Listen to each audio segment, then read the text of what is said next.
it's more fun like again using the word nicely.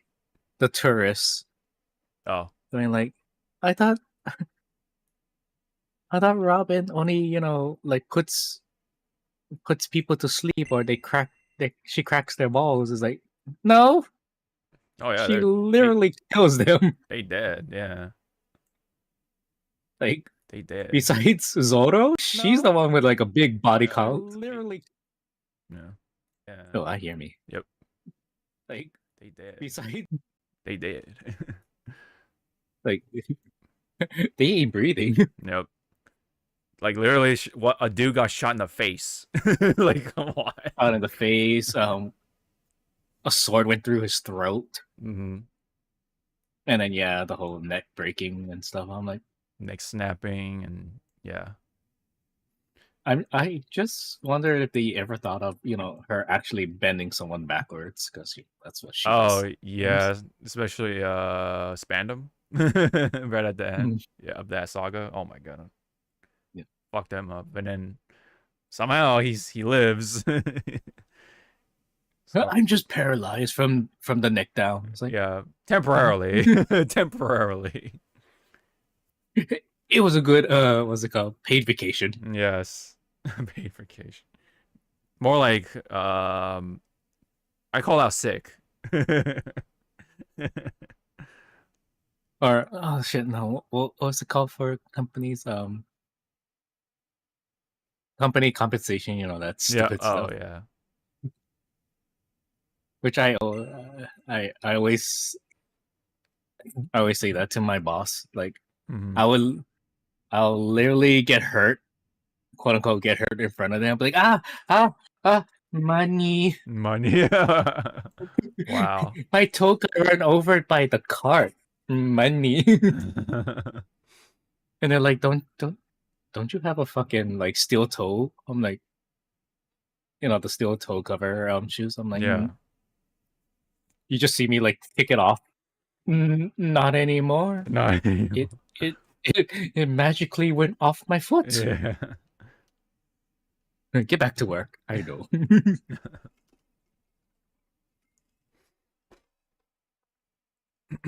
And I seriously wanted to hurt myself this today. It was boring as fuck because of the rain. Oh, did it rain over there? Damn. Yeah, we're still in the little typhoon season. Don't know why. Yeah. All right, so we're And on. it's Yeah. we're coming good. Almost like coming in hot. Are we good there? Yep. My eyes are slowly adjusting. Let me also tweet it out real fast. Oh, we're at 350. Hello, everyone. 354. Yep. Right. For you ghost type lovers out there, looking at this one right in front of me. Today's Pokemon to represent the number is, I still don't know how to pronounce this Pokemon. Banete. Banette, I think. Banete. Yeah. Yeah. The smiling, grinning motherfucker. Yes. The zipper, right? It has a zipper in the mouth? Yeah. Yeah. That one. If it opens its mouth, its cursed energy escapes. This Pokemon developed from an abandoned dog. Yeah, kids, Pokédex entries for certain Pokemons are not sunshine and rainbows. Rainbows and sunshine, yup. Oh no, sir. I want to have a Drifloom. How old are you, kid? I'm 5, okay? See you in the great beyond. Why? Yeah. Bye. Yep, this is 354. That's how we're going to start it with some Pokemon trivia a little bit. And with yours truly, as always, Sean, aka Hawk55, with the cohort, Zawa, as always. Funny enough, we have yet another change in the schedule, which is why we're back here again. Not my fault. Hello, Mr. Blitz. You blame Welcome. Maui. Yeah. Hey, Hello, Mr. Blitz. Blitz. Welcome. Yeah, we just got Hey, started. are you Blitz or Blitzo?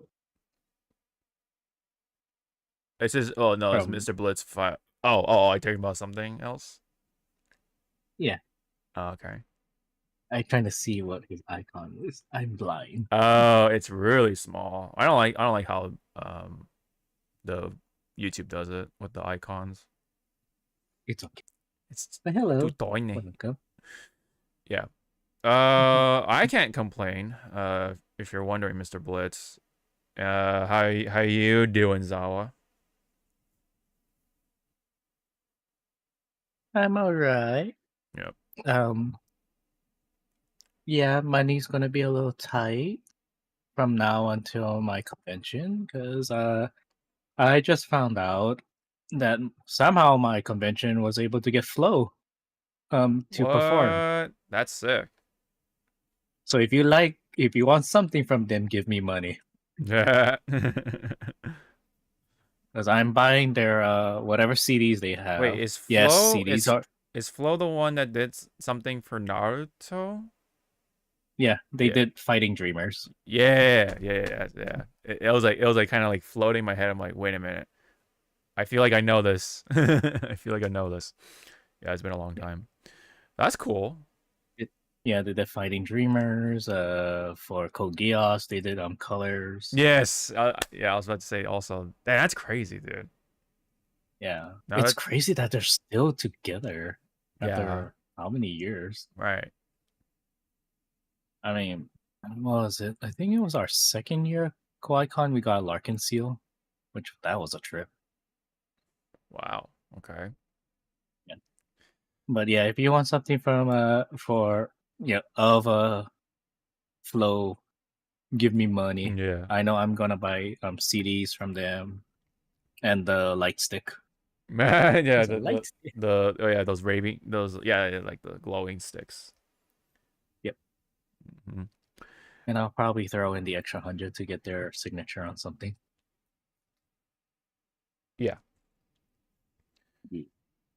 Money. That means no more commissions for now. Oh darn.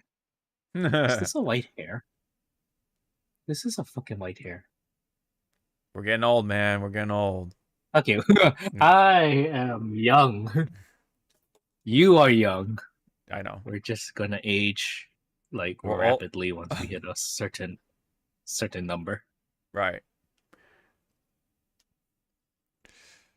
That's how it works, man, when it comes to being Asian. Anyway, with all that said, let's get the ball rolling, shall we? We do have some cursed things to talk about in the fighting game space, unfortunately. Not just one, but actually at least two. Let's just say two. Okay. And let's go ahead though and start it off how we always start with the fighting games. This battle is about to explode. Yeah. Let's go ahead and open this up with some Tekken 8. We're not gonna watch this video, of course, but kind of just use it as an example to pole vault into the conversation of season 3. So season 3, from what I can understand, is the big seasonal. I'm gonna mute this. The big seasonal patch, right? It's a brand new. We're gonna go into a brand new season, and of course that comes with some major changes, as per usual for fighting games, right? Yes. But however, with the track record that's been Tekken 8, unfortunately, it's another dud. Or even worse than a dud. It's like kind of going down in flames in a way. It's having, a bunch of Tekken content creators questioning it. Of course, the Tekken competitors very much questioning it as well. Even to the point where some people are just like, well, it's been a good run. Bye, to that point for some people.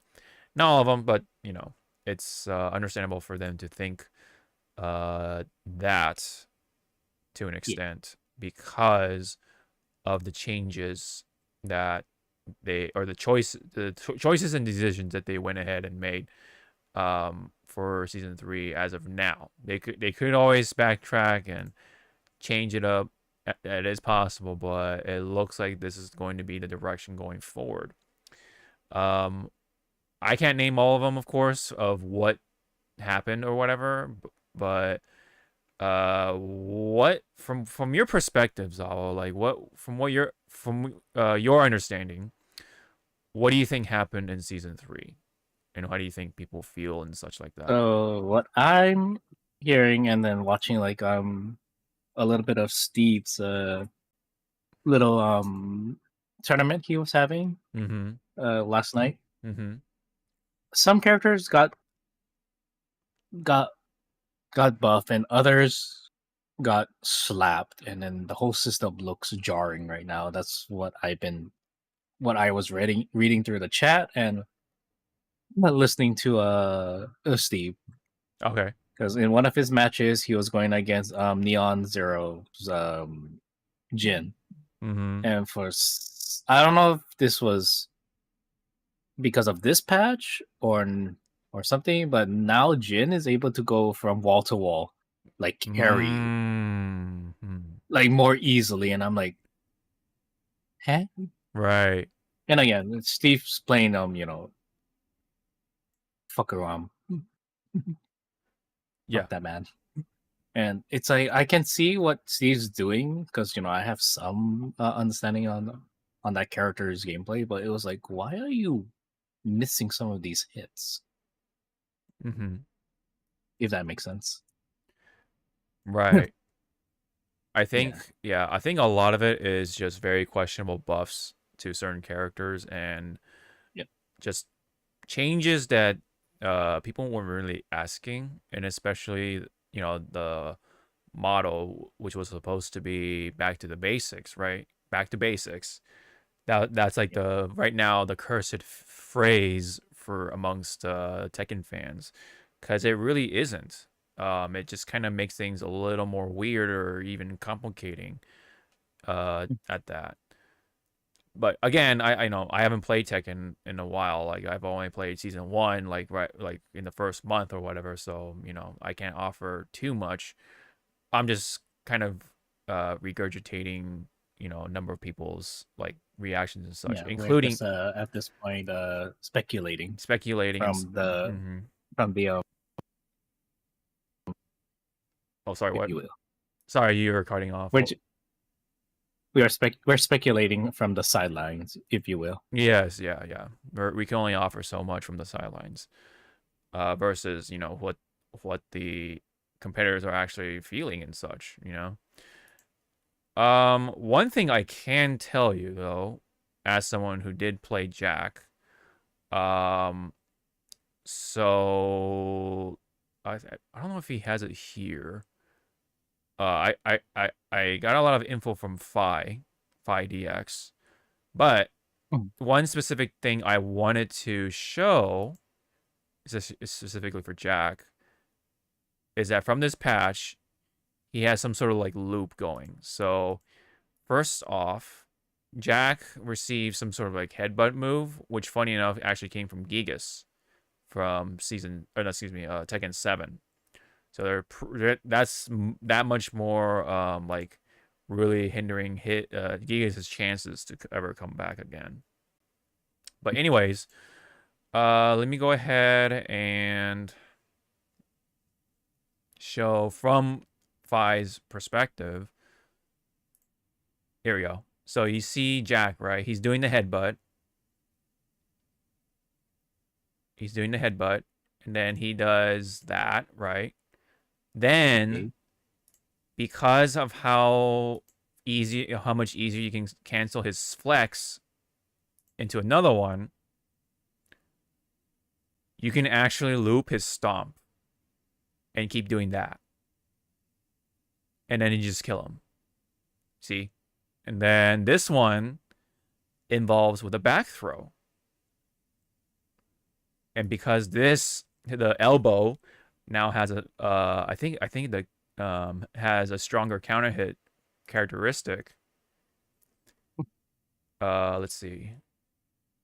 He can do see, and then, that's crazy. Look at that. You Get see the that? fuck out of here. Yeah, but like he's able to do the elbow, go to the other side with his cancel, jump over, and because the opponent is still facing the other way, when you grab him, it's a back throw. So a back throw in Tekken does a lot of damage too, on top of the fact that it's a wall splat. Look at this. Boom. Breaks the stage, and then just does the combo. And then just continues that long ass combo. And then and then throws in one more flex cancel into the jump thing, and then there you go. Like, it's so much easier, I guess, to cancel the flex. And I guess it's considered a bug or just weird interactions. Yeah, it's just some very, very strange interactions that's been going on. So Jack, that's just one example, or two, excuse me, just from two things from one character on top of everything else. That's fucking crazy, dude. You could have a fucking back throw in a combo with the stage transition extension, on top of the fact that he can do the stomp loop. So that already sounds crazy, but yeah, a lot of other characters got some crazy stuff too. And then like people, they're nerfs, but just questionable buffs for other characters too. And there are also some other bugs that came with this patch. So one example that I also noticed is from Heihachi. This is after Asuka. Oh, Asuka, I think got massively buffed. I think. But yeah, oh yeah, here we go. So this is Heihachi's bug. So apparently he has a charge move that you're supposed to hold, and then and you see how like the hit sparks are different.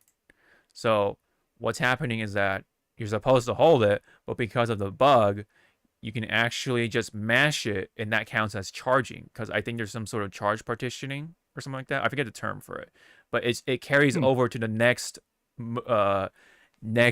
whatever that overhead looking move is. So all you have to do is just spam it, and it's constantly charged. So that means he can just keep doing that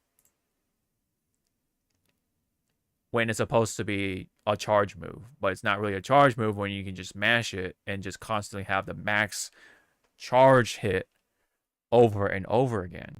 And apparently that was a bug on Asuka at one point, but I guess it's still happening. So things like that, on top of everything else, has had a lot of Tekken players questioning it.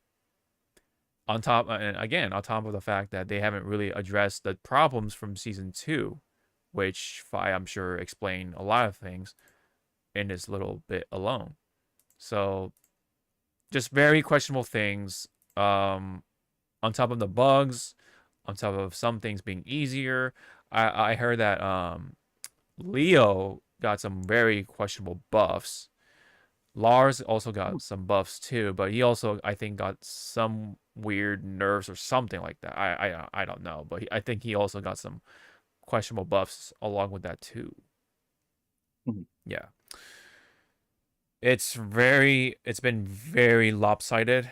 I think it's just overall did not do a lot of the things that people were asking for. And you can kind of see with the notes right here. With the bullet points. The bullet points, yes. So yeah, misguided changes, many changes repeating the complaints with season 2, which has coverage buffs, new floor breaks on counter hit. So there are also some certain stances that are easy to do, including, of course, Jack. So Leo also has that easier too. And Shaheen, because Shaheen has a stance that now can be easily canceled, he can essentially do a fucking wave dash. So he became a Mishima when he's not. So he so it's really weird. I mean, Yeah. you don't know. Maybe in the new lore, he's Yeah. one of Heihachi's bastard child. You don't Yeah. know. You don't know. Yeah, that could be true, right? But anyway, it's the point is that a lot of these weird changes were about. And yeah, so some of the changes that weren't touched or addressed was the heat regeneration, long range neutral 50/50s into mix-ups, and stance looping. Yeah, so that is essentially a number of the things that did not go well, right? I think even Anna has still like the things that made her a problem in season 2. I think she still retains her stuff, which is like long range normals that have mix up properties, stuff like that. Like the long range neutral 50/50s into mix ups. That's essentially what Anna had, which is why she was like very strong, along with the debuffs that came in her kit and so on and so forth. And just a lot of like, questionable frame data changes. Oh yeah. King got buff, even though like he never got nerfed or anything like that. They just keep buffing King for whatever reason. People just don't like this patch at all overall. When again, it's supposed to go back to the basics. It's like, what does that even mean at this point? That's pretty much the gist of it. I mean, I'm sure there's more details, but that's like kind of like some of the major things that I can kind of like say with confidence and such, especially with Jack alone. Like Jack's stuff is just like what? Very out of this world, So, anything else you wanted to add? More like say to you is like better jump onto this this game time with Jax having all these little I know, right? perks before they slap it. Yeah, get in on the on the rise on the Jack stocks, right? Buy into the Jack stocks now because he has all this stuff. But yeah, Shaheen, Leo, Lars, and Law, I guess got some buffs too in this whole spiel. Oh yeah, and then like there's some like some characters got some new moves, but they look really jank, and it just looks weird or whatever, or acts weird or something like that. But I'm not too precise on like which exact new moves are in that sort of category. I know that, but I know that's also what happened as well. Yeah, even King. It says new move. It's the the grab that he like slams the opponent on his knees, and then it puts him into a screw state, which is how you do combos and such. Yeah, because it says tornado state. That's basically what the term is. It puts him into the screw state, and then you can do your combo. Yeah, and it even says this expands the attack routes that can be developed from throws, making it easier to make decisions based on the opponent's situation and positioning. So again, it's like more buffs for King for whatever reason, when there are plenty of other characters that could use those types of buffs too. But it's like again, it's just all over the place, unfortunately. And at the end of the day, people hate it, and that's likely what's going to be like for season 3. So it's just going to be another rough ride for the Tekken competitive scene. Yep. So we'll see. I mean, I'll be looking at it from the outside in for when it comes to the competitive stuff. I think even this happened even with the World Tour concluding right now with Tekken. So I think this literally just came out of nowhere at that time too. So I think the timing also was very questionable. So literally, the competitors, if I'm not mistaken, are going through the season 3 changes right now, unless the World Tour versions are still in season 2. So maybe they're still stuck in season 2, and then the rest of us are in season 3. The audience or whatever. Maybe I could be wrong, but I find the timing very strange, unless I'm heavily mistaken. But anyway, one thing is for sure is that people hate it overall. Very unfortunate. So, that's pretty much the gist of it. Hopefully, I mean, I don't know. Hopefully, the effect won't be too bad for Tekken 8, but it's definitely not looking good. Because if you already like fucked up the main audience, then it's like, well, you're not gonna get any more new people. So it's yeah, that's not a good look, if anything. So, anyways, now comes the Capcom stuff. Oh boy! But before we do that, this is a little bit more on Capcom Cup 12. So apparently Sonic Soul, he is a fighting game player for at least Street Fighter 6. But also I think he also plays a number of games as well, and streamer and all that stuff. So apparently, as you can kind of see with the image right here, he was actually streaming Capcom Cup 12 when he paid his end on the pay-per-view stuff, but he was streaming it in a way that it was only his face, but he was wearing sunglasses, and then the screen playing Capcom Cup 12 was on his glasses, like the he was just using the reflection of his glasses. And so yeah, so that was like his way of trying to get around it, and at the same time help out, quote out, quote. Yeah, help his viewers. yeah, like get an idea of what's going on, right? Because otherwise, we haven't even seen the Capcom Cup finals just yet on video. We're still waiting on it, right? But yeah, he got banned for it, of course. But he only got, I think, like it was like a few days suspension or something. But damn, man, like yeah, obviously Capcom did not like that at all. Seems like. Yeah, 2-day vacation, I'll be all right. Yeah, so I guess he was gone for 2 days, from Twitch, and that's about it. That's the extent of the slap on the wrist that he got for his actions. But I like. I don't I like I get that. I get why he got banned and all that stuff, but you gotta see what the fuck is going on around the whole experience of Capcom Cup 12 with the whole pay-per-view stuff. I mean, they haven't officially like announced that they're in it again, but I have a feeling that they are gonna probably do it again. For Capcom Cup 13. But any comment on Sonic Soul in this little bit? Yeah. In this little bit of what he was trying to do, Yeah.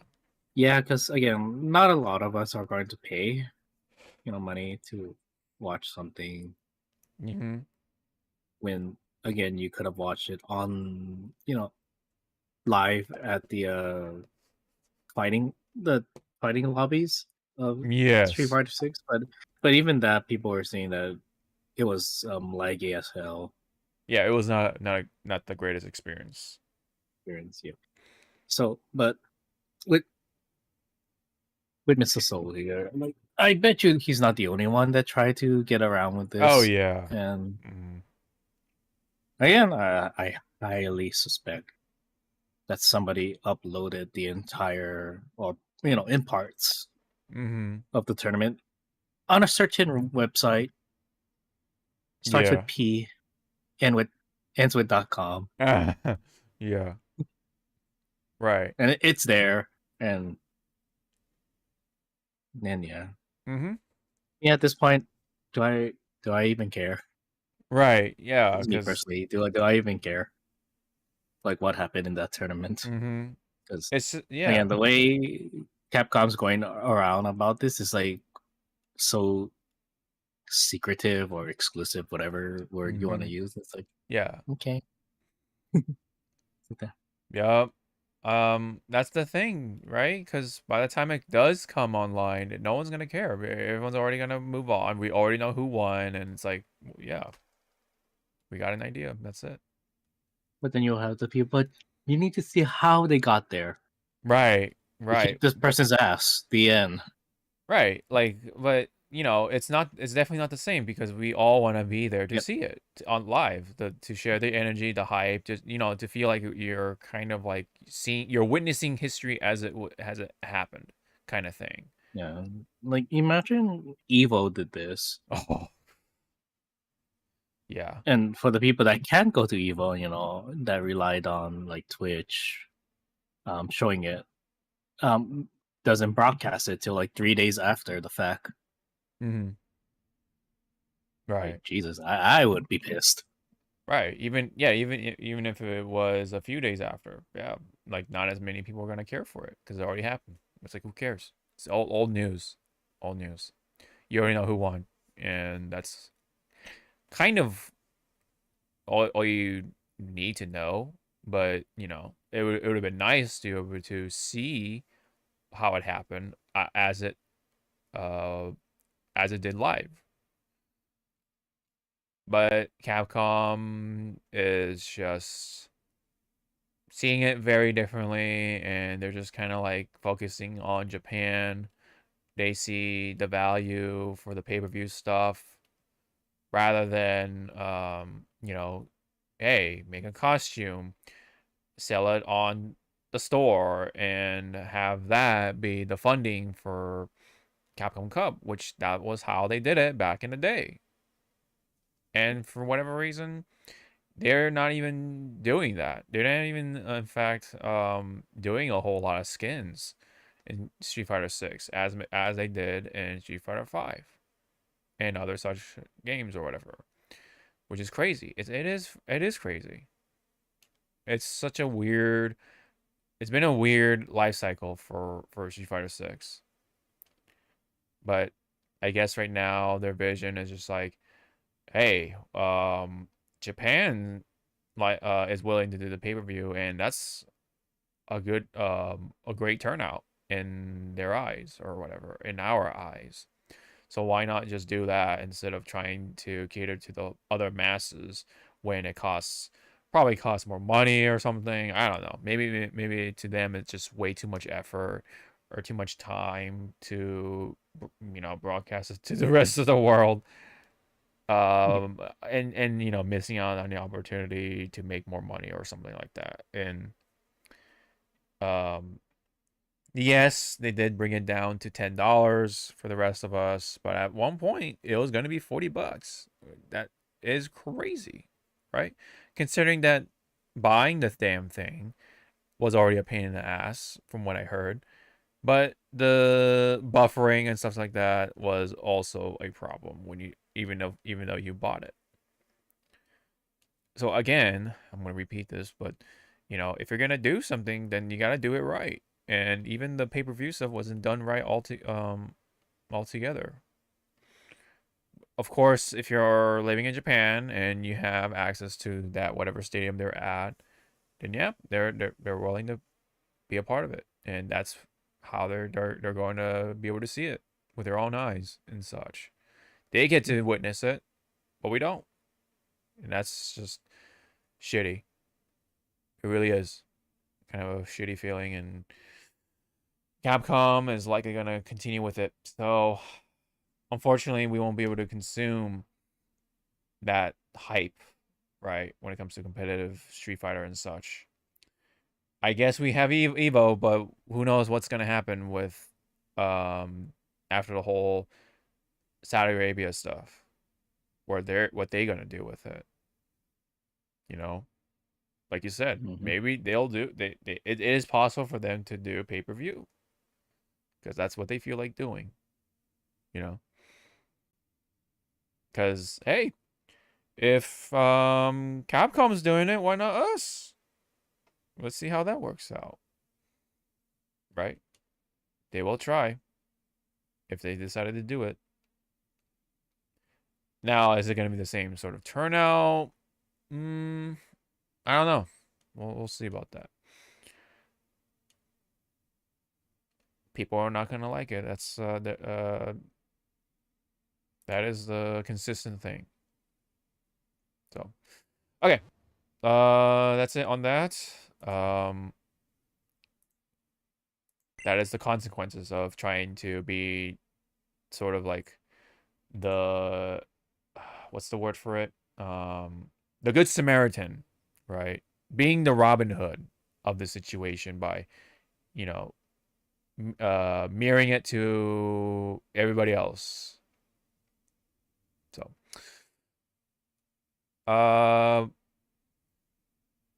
meanwhile, along with Capcom Cup, the SFL or Street Fighter League World Finals was pretty much the same thing, right? Pay-per-view, all that stuff, but apparently having they had Fudo, Lashar, Tokido, and Daigo win the whole thing. Oh, but too bad we didn't get to see that either. You know. Damn. Yeah, apparently even Minority was having trouble, right? Against somebody's ad or Fudo's ad. Okay. Like damn. But again, Yep.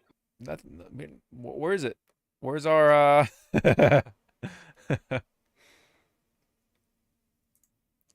where's our Our shit. where's our shit? Where's our footage? Where do we get to watch it? Nowhere. Oh. We're just doing the John Travolta fucking meme right Yeah, now. Just like looking around like. Where is it? Yeah. What? All right. So there have been other details though pertaining to Capcom Cup. So the 13th Capcom Cup has been revealed. They are going to still do the $1 million prize money for the winner, right? Winner. Yep. So yeah, it's still going to be the $1 million, right? So people are going to really scramble for that $1 million, and of course, you know, play into the meta, all that stuff, right? But hey, it's $1 million. Yep. At the moment, though, we still don't know officially if Capcom 13 will also do the pay-per-view model again, or at least in the same exact fashion. Maybe they'll do something a little different. Maybe they'll do something cool. If like, let's say like, oh, if you buy this certain skin, it'll come with a code to have, and you get a hefty little discount on the pay-per-view stuff. Even though, well, why not just have the skins to kind of fund Capcom Cup like you did before? I don't know. Why not just do that? We'll see. We'll see about that. But I think I have a feeling they're gonna maintain it until, I don't know, maybe until Street Fighter 6 is over, right? They cut the ties or whatever and move on to Street Fighter 7 or something. Maybe. Any thoughts at this point with Capcom Cup 13? Anything that you think what's gonna happen, or I don't know. More good luck to the participants. Of course. Staring at you now, Capcom. Get your shit together when it comes to streaming. Yeah. Again, yeah. If you're gonna do something, dude, you gotta do it right. Yeah. Hopefully they can improve upon that, but we'll see. That's where we gotta wait till 1 year to see if they did improve it or not. Yep. And if they don't, um, well, we'll just mosey on over, knock on Capcom's door, and go like, "Hey, the fuck." Yeah. After I play Pragmata and Onimusha, then we'll knock on their Was door. it? Yeah. Right. So, anyway, that's it for that little bit. I believe we have more. Um, let me see. There was a little bit of sub note right there. Okay, I think it's the same thing. All right.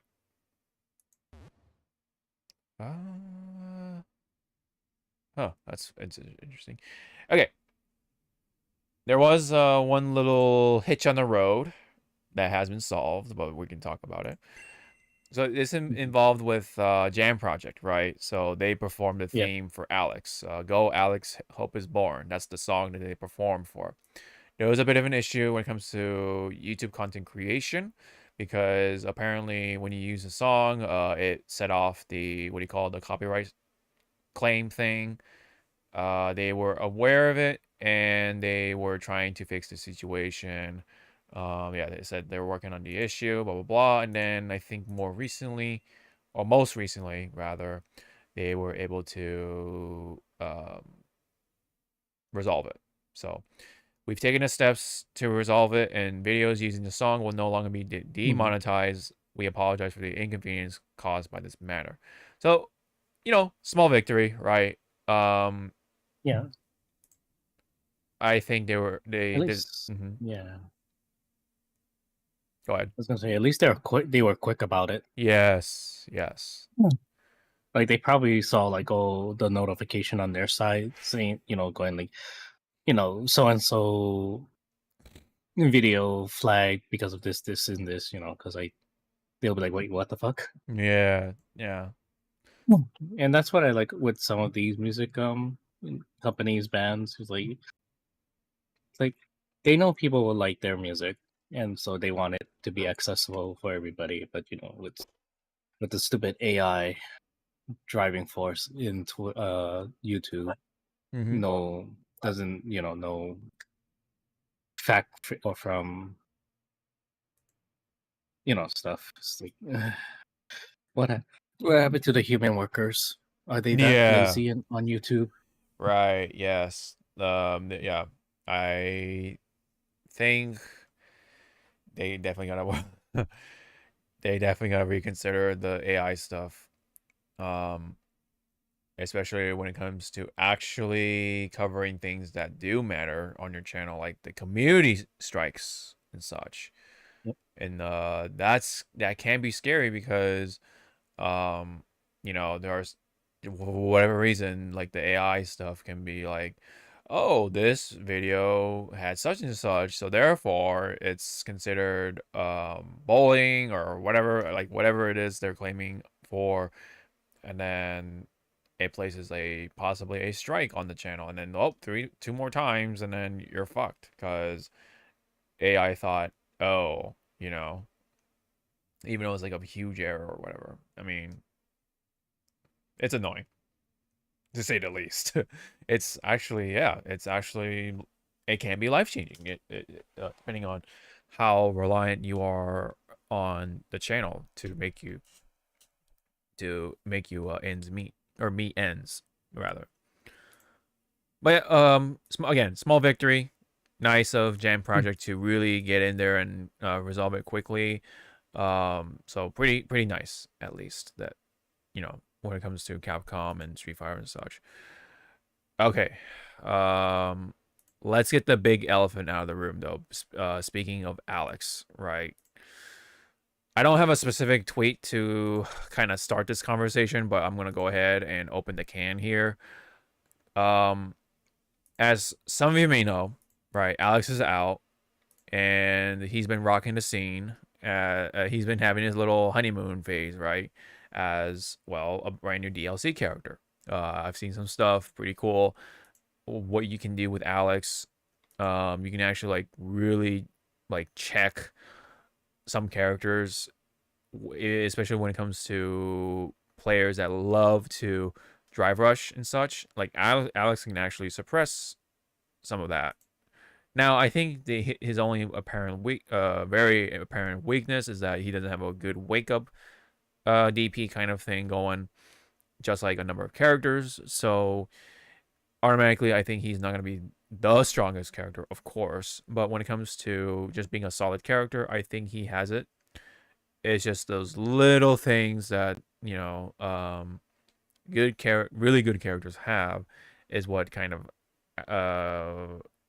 is a lacking. But anyways, the big elephant in the room though is that while everything went so well, right? Alex being promoted as really cool character. His design is really cool. His moves for the most part were really cool, and then people are getting used to his changes, right? Him not being a charge character anymore, all that stuff. It's just new stuff to play around with in the lab. So that's fine. Gameplay stuff is fine. The voice, the music, everything else was firing all cylinders. But then you have his story, which nobody ever saw coming.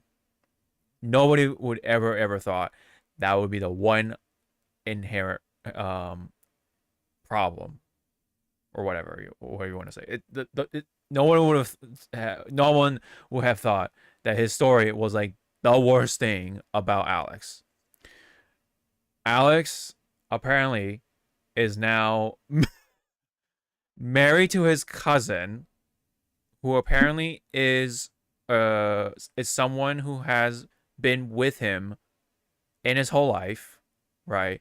Because it is Patricia, right? Patricia and Alex has always been looked at as siblings, right? Or adoptive siblings. As I thought anyway, and a lot of people thought too, right? His parents, Alex's parents were, I don't know, like they died into an accident or something like that. Whenever that happened, Tom, I believe his name is, was the one who became his adoptive father, pretty much, and became his coach and trainer for what Alex knows as a fighter, wrestling and such. But then you have literally a couple of lines that just changed the course of this whole Alex hype, or rather the lack thereof, because Tom is made as a cousin to Alex's mom. So therefore, assuming that Patricia is the blood daughter of Tom, and now Alex being married to Patricia, pretty much, well, you can kind of put it together, right? So they have this now incestuous relationship, and taking it even further, Patricia is pregnant with their child. She is pregnant. They even have the artwork to drive it home, literally. So,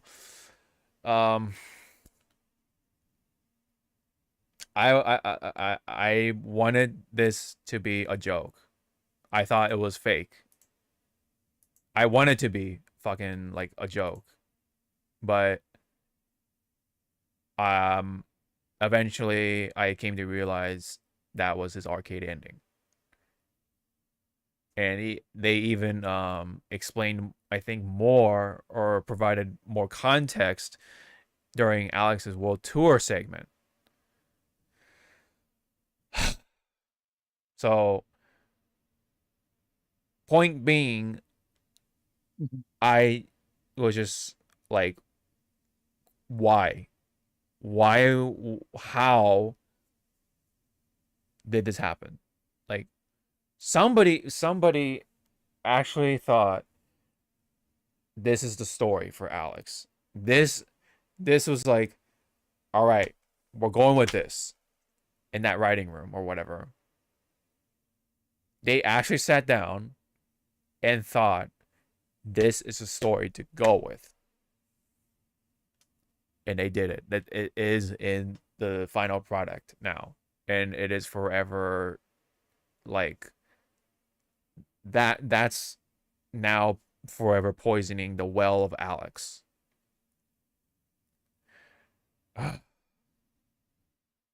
Like, especially, it's like, what does that do for Alex? Like, it makes no sense. It just adds nothing to him as a character. It doesn't make him stronger. It doesn't add to anything to his moves. Like, you know what I mean? Like, it's like, why this addition to his story? Like, why did they write it out like this? Like, I'm just boggled by this whole thing. What do you make of it, man? I gotta I gotta step back for a bit. So what can you what do you To quote Simmons Mhm. and that stupid ass commercial, Uh-huh. the best part of waking up is blank in your cup. That's all I'm gonna say.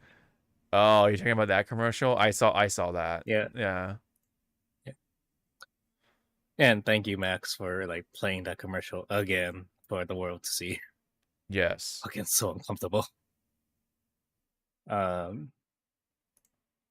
don't know. I'm with you. It's like what was going on storyboard wise when they were doing this? Were they throwing shit on the wall and somehow the dart landed Mary's cousin? Mm-hmm. Like there, you could have gone so many directions. Mm-hmm. Like remember our initial thought was the way Alex was acting throughout his teaser trailer and stuff. It's like, oh, he's doing his WCW or his New World Order phase, you know, because we Yeah. used to watch wrestling. So I was like, okay, maybe at the end of this is that yeah, he's just going into his little phase and he's back to where he was being, you know, a mechanic Mm-hmm. of sorts. Right. But nope, we went there somehow. Right. It just became that as his arcade ending. Like, literally. Or whatever. Like, whatever the arcade part it was, whether it be in the middle or the end, but whatever. Oh my goodness. And to me, it's like, I'm hoping, you know, it's that what's the word I'm looking for? Sort of the Not hoping, optimism. but Yeah. yeah, the optimism's like, please be a fucking mistranslation, like a really horrible mistranslation. Right. I think that's unfortunately not the case. I think that is actually official. Especially what if the dialogue is not doing it, then there's the artwork, right? Do I dare even type it out? But oops. When I type in, oh my, I saw this too. The fucking Family tree. family tree. Yes. Like, no matter how you want to dance around it, they are related. There's no ifs, ands, or buts. Because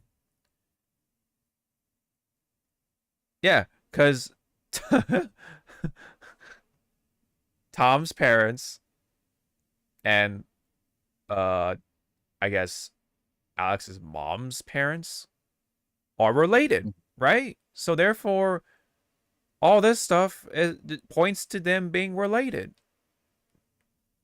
And there are some people that were like, "Oh, well, they're only second cousins. They're not exactly related that much." Well, like, there's like a back and forth thing going on in the comments. I noticed.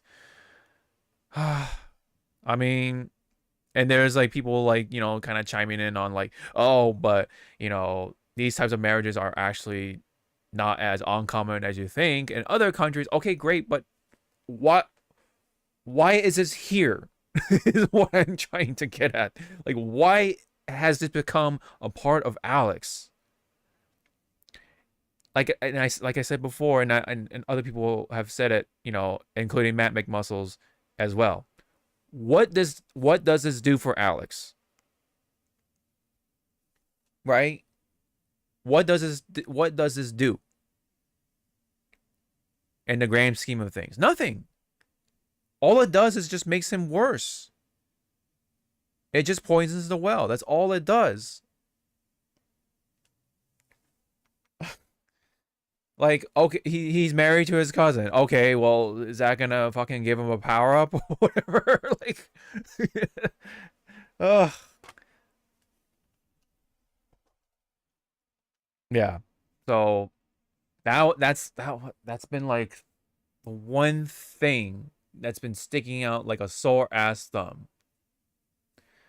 Or not even like a bruised fucking swollen thumb.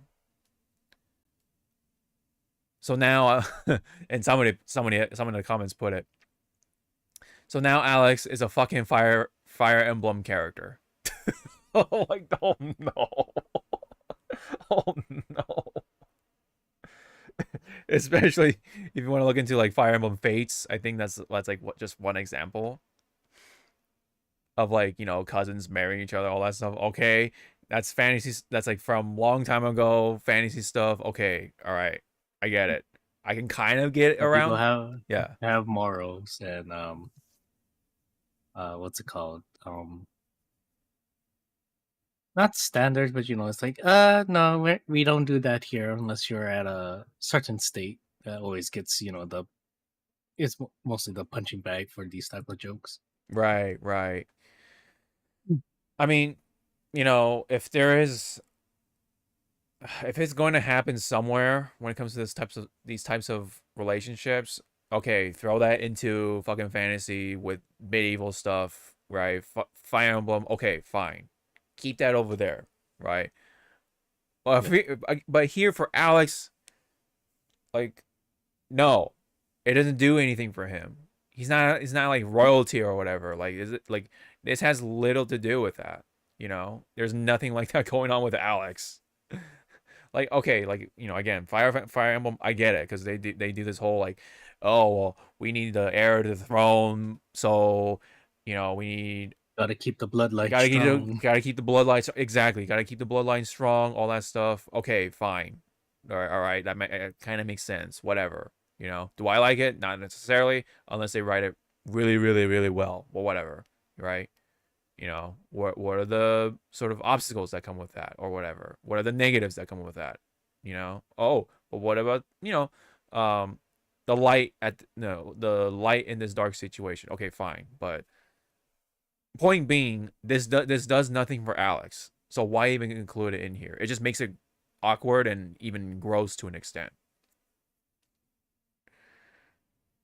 So, yeah. And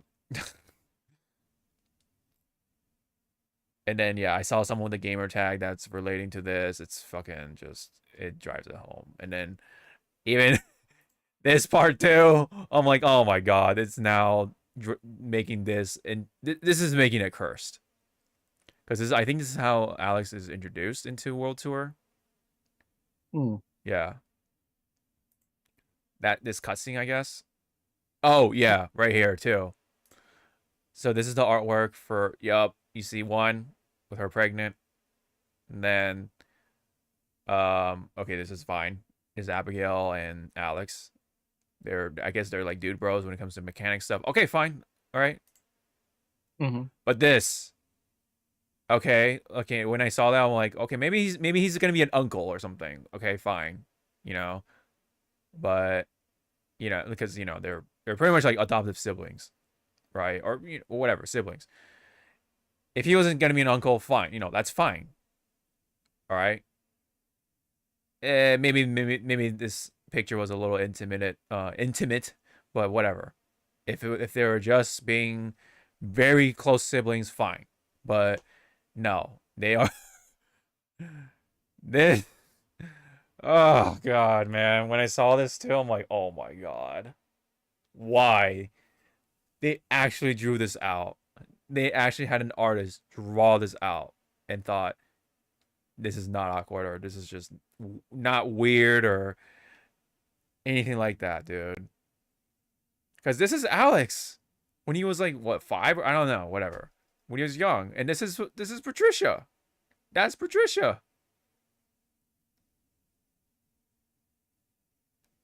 And then now you have this in the same picture. Like, holy God. How did it not think? Oh.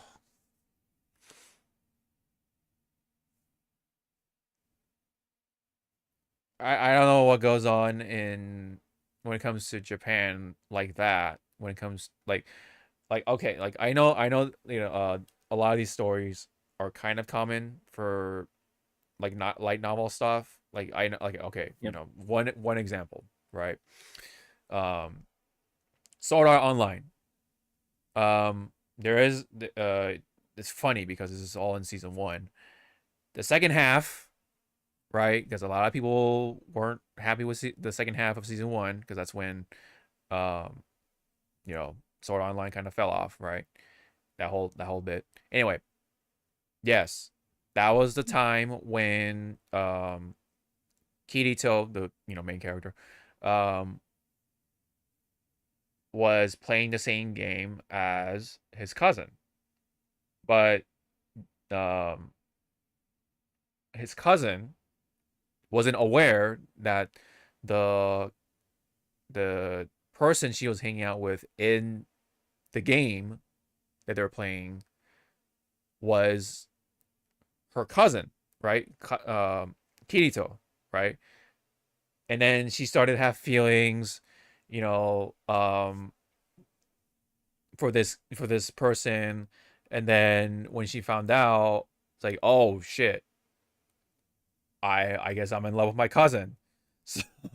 So it's like, yeah. So they do play around with that a lot in the light novel stuff, including romance, whatever, right? But at least there they kind of keep it like, they keep a distance on it, right?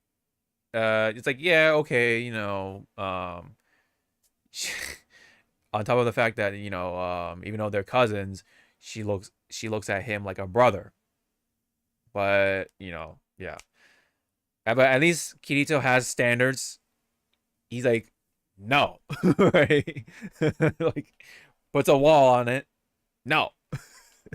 So at least you can kind of give him that, right? Because he's still with Asuna, which is his girlfriend from the get go. From Sword Art Online season 1, whatever, right? From the first 8 episodes to all the way to the current arc or whatever. But yeah, anyway, point being, they play around with that stuff a lot too, in other such romance novels and whatever. But God fucking damn it, man, they had to bring that here. Oh God. I mean, how many of this sort of storyline have you seen in your side of watching anime and such? Yes. Yeah, like how just yes. yes, okay.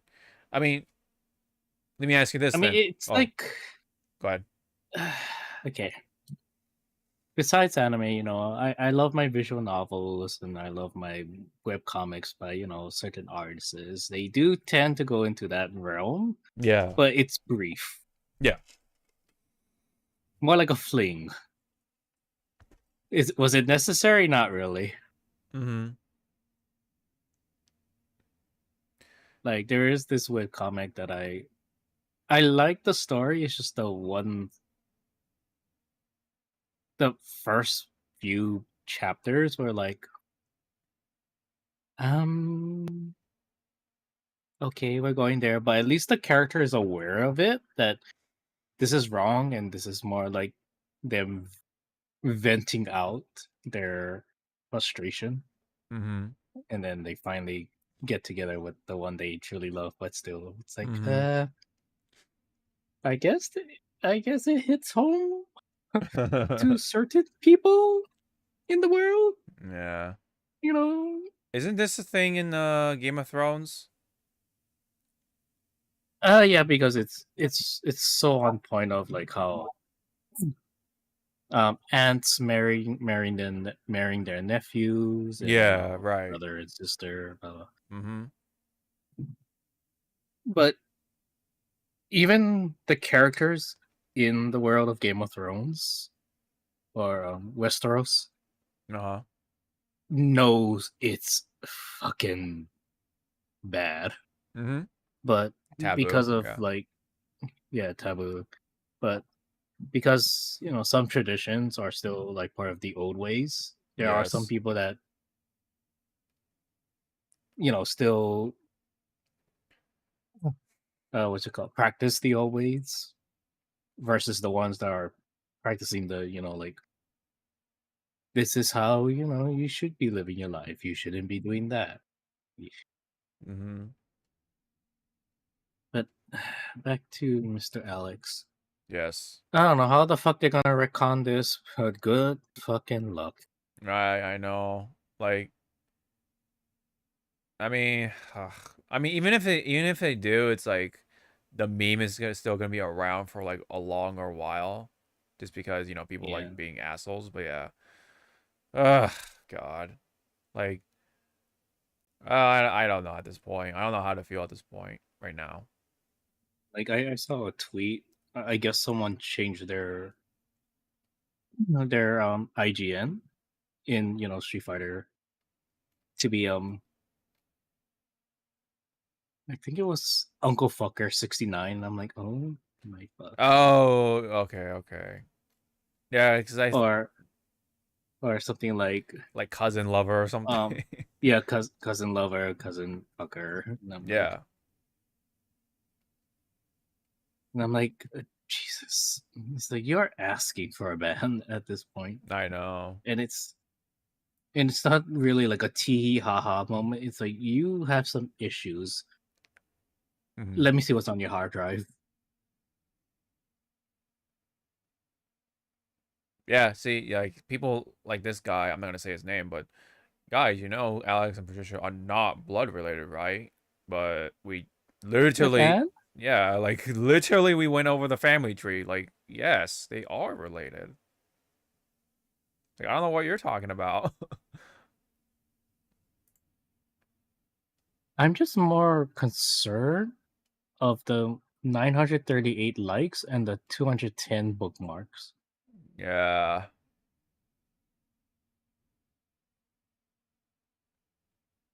I'm gonna hold your hand when I say this. Ugh. Oh man. Yep. Opening the can. Yep. And then right here it says this is where it says when Alex is explaining who Tom is and such. He's a cousin of my mom and was a sparring buddy of my dad. That's literally in the game. That's in the lore now. There's Patricia right there.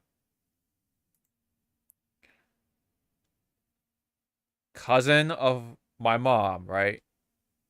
But this guy is saying they're not blood related. Okay, dude. Okay.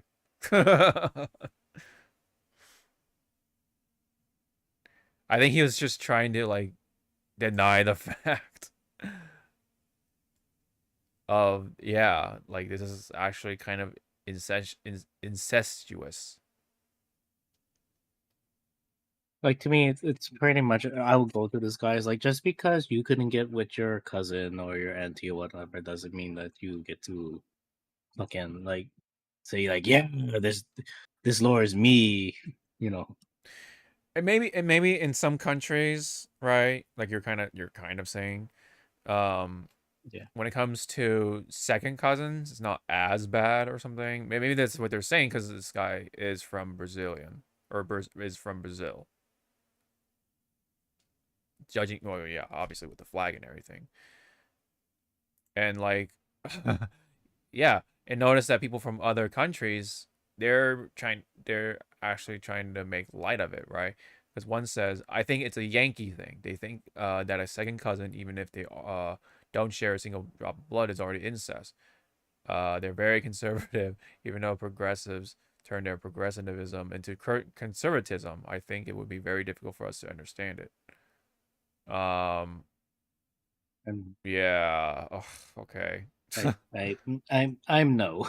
Yeah. I'm gonna be Simon right now. That's a no from me. Yeah.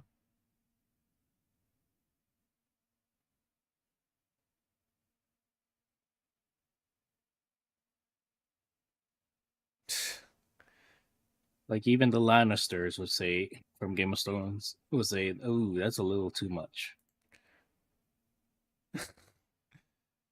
Yeah, one and then, yeah, literally one person says they're cousins, so and then the same dude is saying second cousins, not straight cousins. Like, oh my god. Oh It's like, are boy. we actually debating? Oh, I know.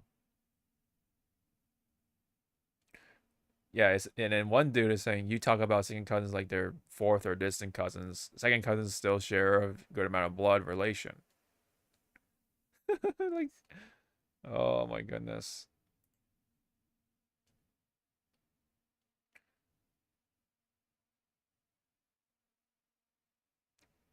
And people are actually questioning why people were freaking out about it.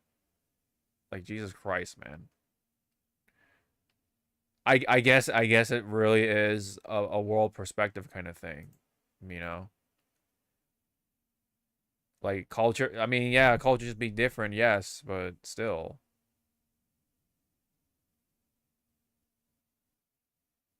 It's also, I mean, even so, like, okay, I mean, how would you feel? Let's say, like, okay, let's say Patricia and Alex aren't completely related at all. They're both adopted from different families, but they grew up feeling like they're siblings with each other. And if they got together, how would you feel about that? And be honest. You can be honest. I'm calling the cops. You're calling the cops. Yep. So so even through just adoption from completely different families, Yep. I'm still calling the cops. you're still calling the cops? Okay. Yep.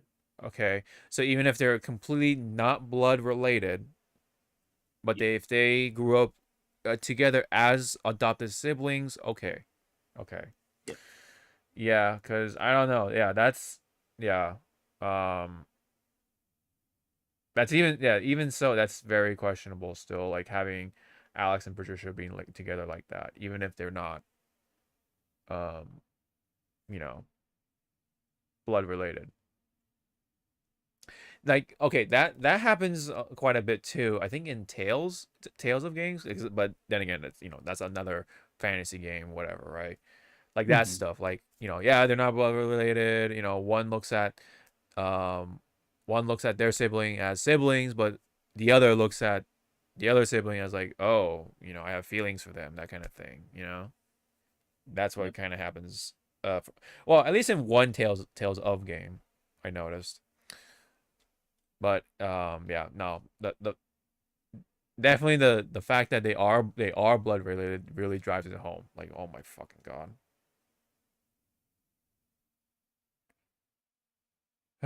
Man. Um. Oh my god. Did he actually? Oh my goodness. Stop. Yeah, just stop. No, I'm telling you to stop. I know. Uh, yeah, it's going to the little deep into the rabbit hole. I know, but still, this is my It's boy, like, Hawk, man. I This know is where you live, sir. I will come to your house and slap the fuck out of you. this is my boy, man. This is my favorite character, and now they literally made him do the Alabama Slammer. Like fucking Christ, dude. Oh my god. Oh yeah, I saw this too. I retweeted it as well. It was all just a nightmare. It was all just a dream, guys. It was all just a dream. Don't worry, guys. It's all fake. Everything you see here Well, okay, maybe except this one because it's from Street Fighter 3. Everything you see, this especially. Different timeline, Yeah, everybody. it's all different. Yeah. Okay, this is like, okay, this could be him being an uncle, whatever. He wants to be a future uncle. He wants to be that cool uncle to Patricia's kid. All right, fine. But fuck, man, like this shit is here for forever for right now, unless they actually go ahead and change it. Because Jesus Christ, man, no, this ain't it, Chief. I can't get behind this. Let me get that shit off of my screen. I know. Pretty much. Yeah. Oh yeah.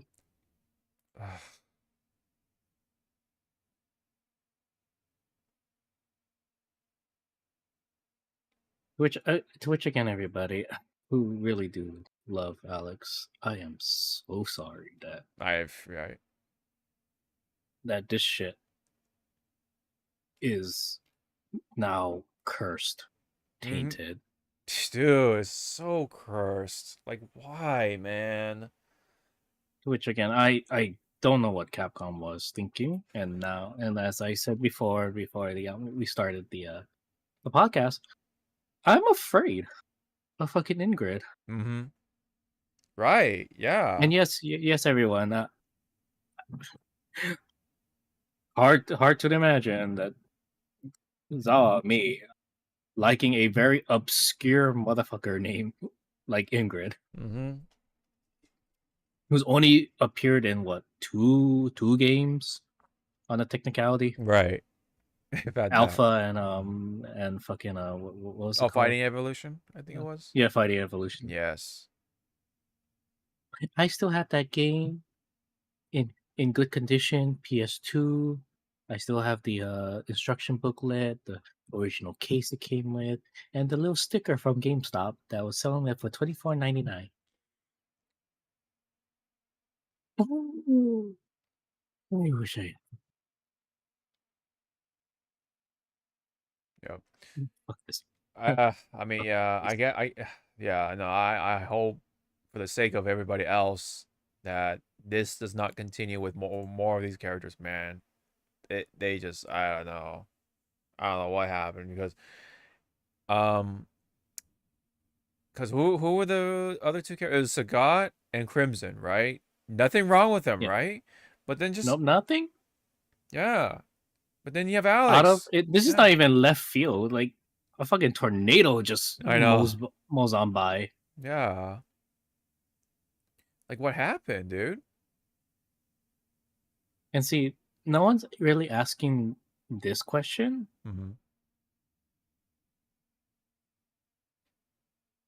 How does Kenny feel? Kenny Omega. Oh, right. Yeah. I mean, I'm pretty sure he can't comment on it too much. He probably like has his ways. Deep down he's like Jesus Christ. I know. No, I hope, yeah. I'm sure he has an opinion on it for sure and is made aware of it. If his audience has not told him already. Because yes, like, yeah, I mean, he did the motion capture, but of course he's not like, contributing to the story by any means. He didn't write the story himself or anything like that. I hope not, but Jesus, man.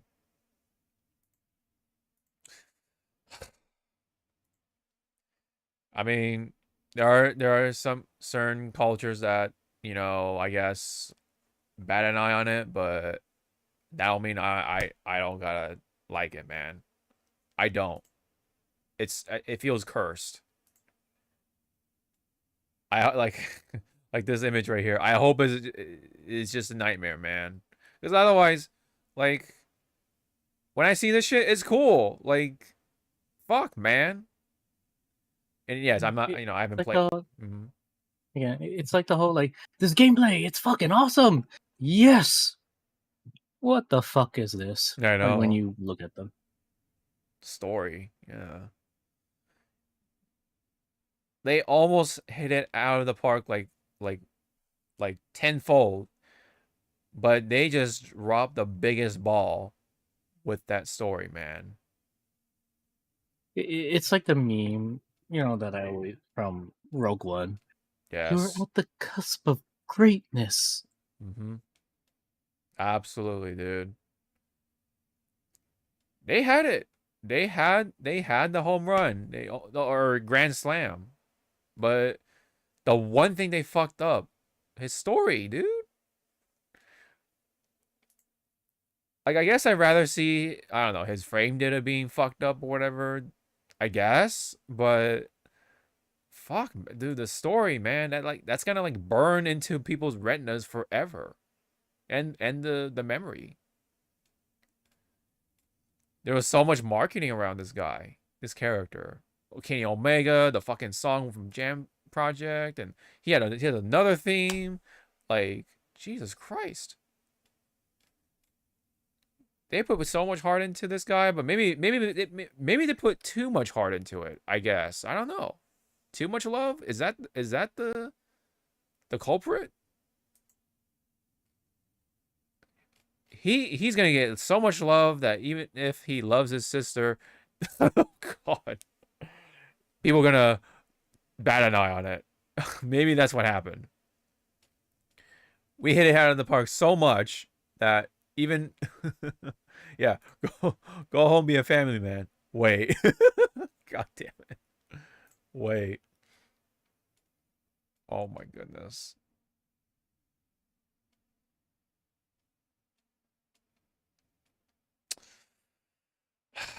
Yeah. I still can't get over the fact, man. Anyways, well, unfortunately, that is how the cookie crumbles for Alex.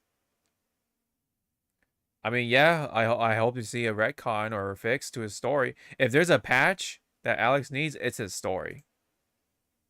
That's the that's the biggest buff you'll ever see for Alex, I guess, is to fix up the story and redo the artwork, man. On top of that. But for right now, he's married to his cousin. Second cousin. Okay. Wow. Like that makes it any better. Cause okay, so even one more thing. Even Alright.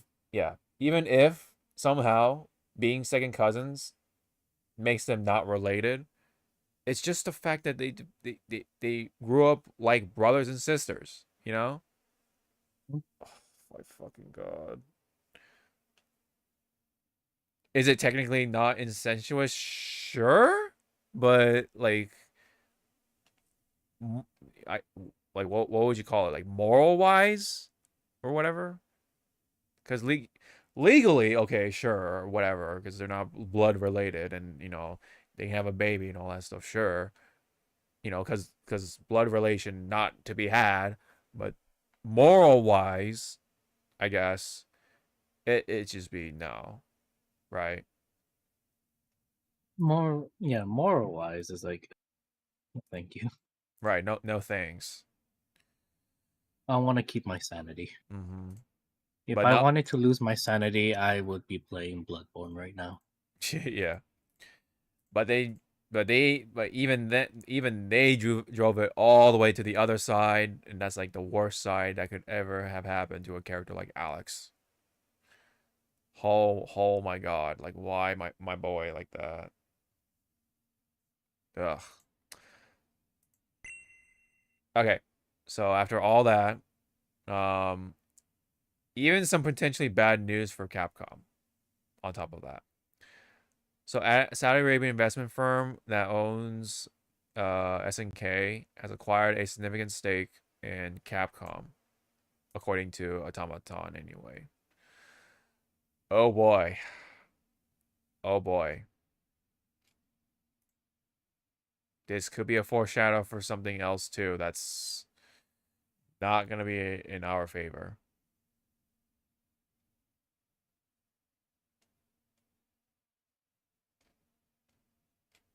Like, Jesus Christ, man. Any comments, Zawa?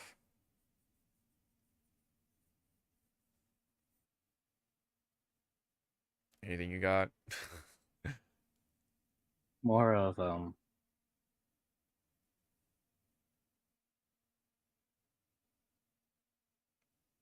again, it's like, wow, Capcom, you're back. Slam straight into the ground. Mm-hmm. One So step. it's Yeah. kind of like right now, it seems anything about Street Fighter is cursed right now.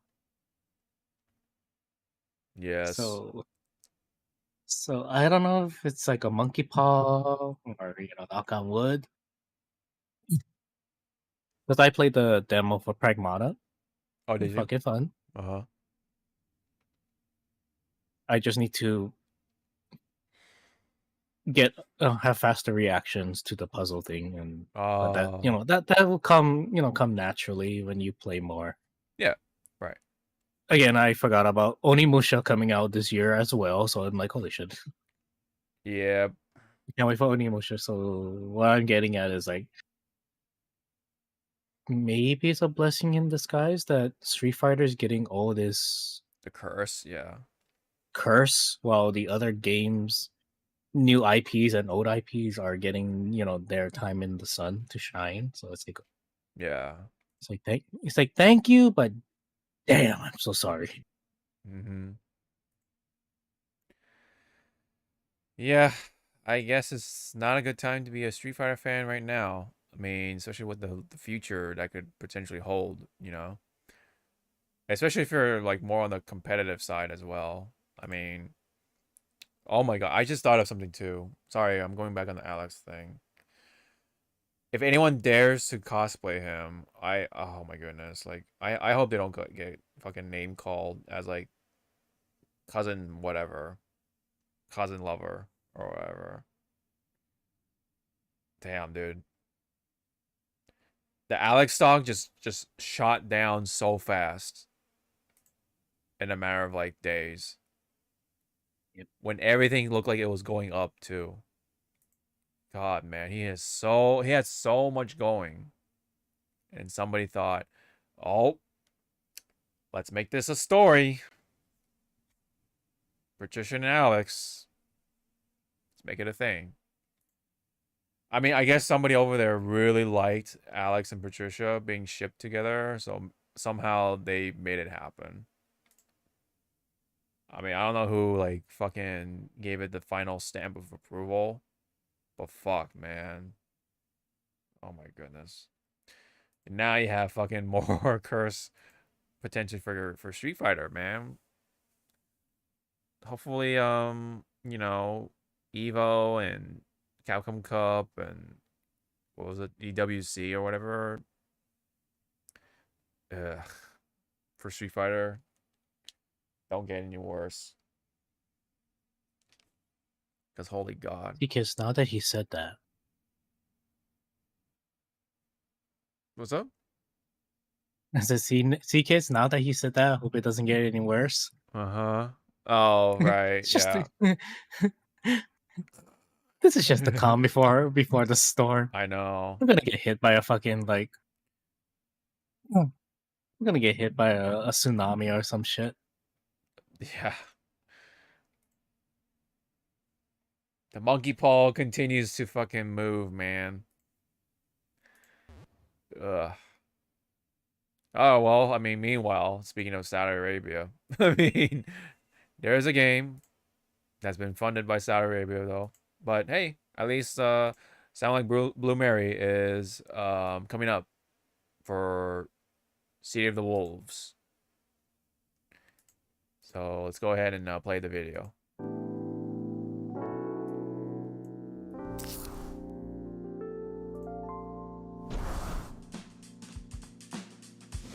Are you ready?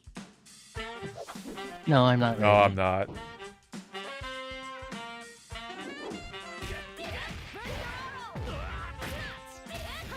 I'm gonna make you call me mommy. Already do, ma'am.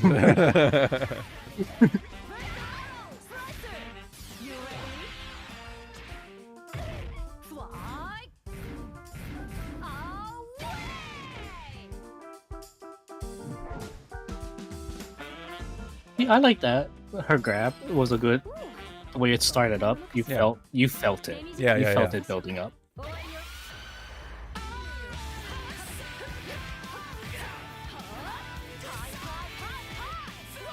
Let me beat up my fucking husband. I know. He's like, Mary, what the fuck did I do? You forgot to take out the dog. Yep, for a walk. You forgot to take out the We trash. had a dog. He's like that. We had a dog. Yeah, right. You forgot to take out the trash, so I will do it myself. Oh wow, she's actually coming in pretty soon. And well, at this time of recording, 5 days. Yeah, 5 days. Yep. Damn. Okay, so Yes. she looks good. Yes. I already made the comment about her throw, her giant swing was you felt the weight. startup. Yeah, the startup. It's just the ending kind of felt meh. Oh when yeah. she finally let go. Yeah, yeah, yeah. Woo, woo, woo. See? Yep. The good startup. Oh, and then, yeah, yeah, yeah, yeah. I mean, not the worst thing, but okay. Could they? It's not the worst thing. But could they touch it up? Probably, yeah. Because I kind of wanted to see. Because when you throw something in that high, high velocity and with that much power, you kind of also, go with the object that you're throwing. Just attack, Uh-huh.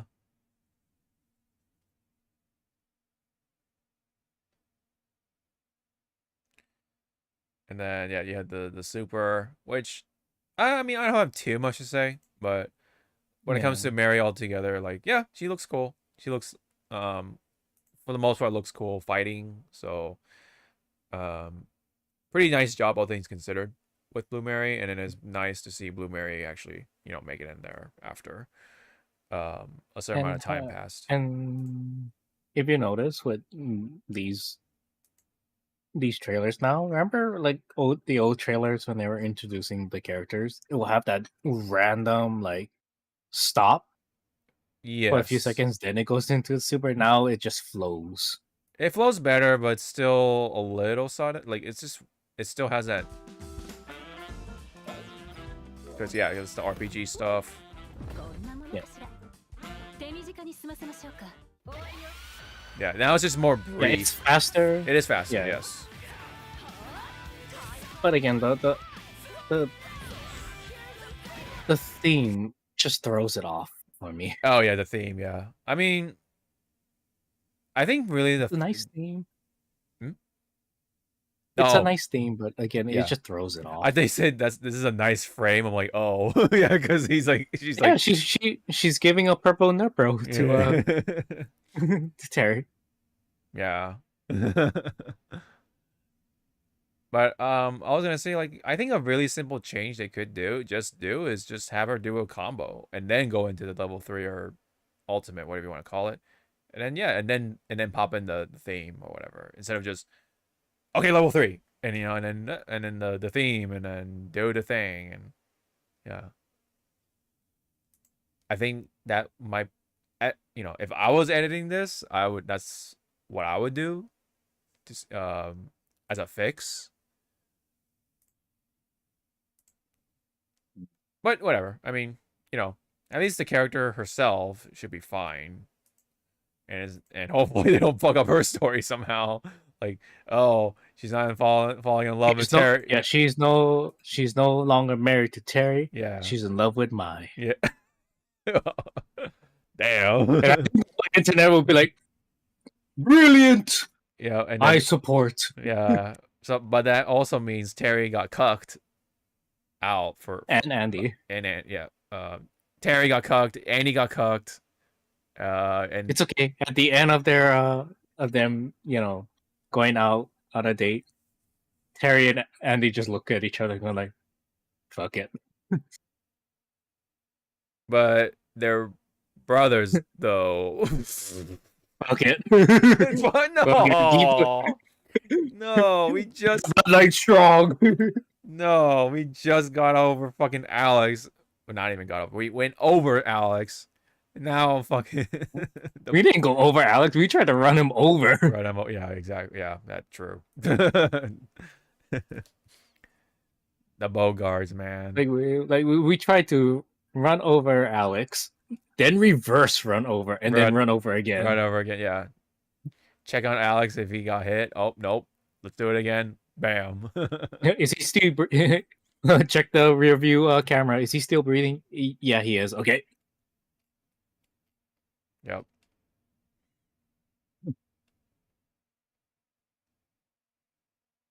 But if I was going to pair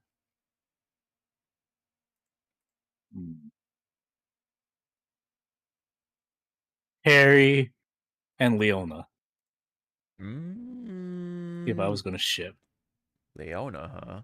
That's I was about to say Mature, but I was like, no, I think Mature would fucking murder Terry.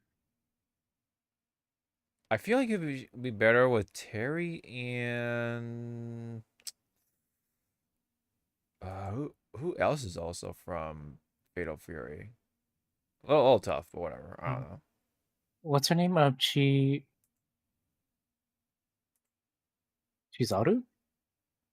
Oh, Chizuru. Chizuru? Yeah. Chizuru. Oh, she's from King of Fighters, I think. King of Fighters, but if we want same universe to, have that. Yeah. Maybe. I don't know. That's tough. If Terry were to be with somebody else, that's kind of tough. Oh, what's the pirates? Oh, B Jenny. Yeah. Okay. Yeah, B Jenny. Yeah. Okay. There you go. I take B Jenny. We agree on that. I shake your hand, sir, on this. There you go. There you go. There you go. All right. It's gonna move on here with the last little bit for fighting games. Kind of positive or more positive note stuff. So, apparently in Tokone, Marvel Tokone, there's gonna be a automatic team generation name, automatic team name generation. That's kind of a mouthful. As a feature, you can go above and beyond with your dream team.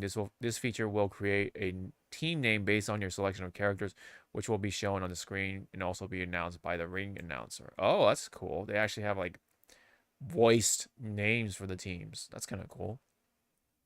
The team names will always reference Marvel lore, and you can try different combinations to be surprised or just have fun. So I guess like cybernetic elementals. So I guess that's like Storm, Ghost Rider, Spider-Man, and then Danger. And then as an example, and then Hellbound Brawlers would be Magic, and then Wolverine, Miss Marvel, and Star-Lord. Okay. Okay. I think there could have been better names for it. Okay, all right. We'll see about what other names they'll come up with. Bitch McGee squad. This bitch.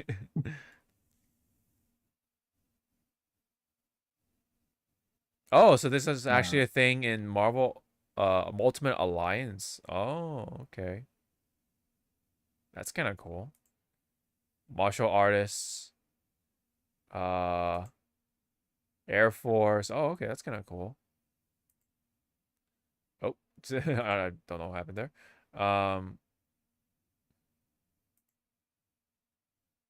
Assassins. Okay.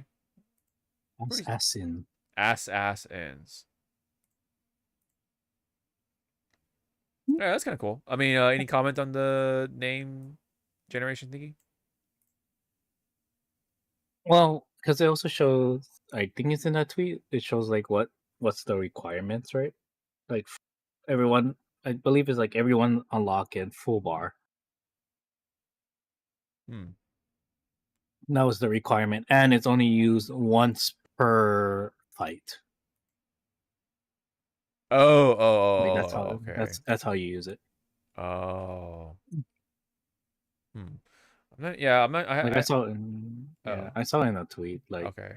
of the requirements, and I was like, okay, that's actually like a good like all out like fucking like Hail Mary. But now my question is, when you do this, does it scale, or is it just like a like fuck it? Oh, are you talking about this? Is this the one? It looks like it is that you're talking about. Yeah. Okay. Yep, Well, that's the read one. it. Read it out. What this says. Motherfucker's telling a blind guy to read. Read it. Tokan Assemble lets you perform an invincible strike, and then you're gonna edit me saying invincible to the logo, right? Yeah. Oh yeah. And then a series of attacks with the entire team. This move is only available on Nintendo 64. When losing the next round, would result in a match loss, and it can only be used once per match. It requires all team members to be unlocked, 150 skill gauge, so I think it's like full gauge. No, halfway. And all 3 bars of the assemble gauge. Yeah, so again, it's a fuck it. Fuck it, we balling, but right there. It's an automatic loss for the next round, which is, again, the whole use it or lose it, or that like, I'm in the life lead. Let me just do this. Interesting. Okay. If you think about it, didn't Guilty Gear used to have something like that? Yeah, it's called insta kills, and they still haven't brought that back. Thank you Right. for Right. So this reminding is us. so okay. So it is kind of like an insta kill kind of mechanic, like a almost like a get out of jail free or whatever card kind of. Yeah. Well, of course, you need to have everybody unlocked, right? And then this mini gauge, and then 3 bars of assemble. All right. Okay, that's interesting.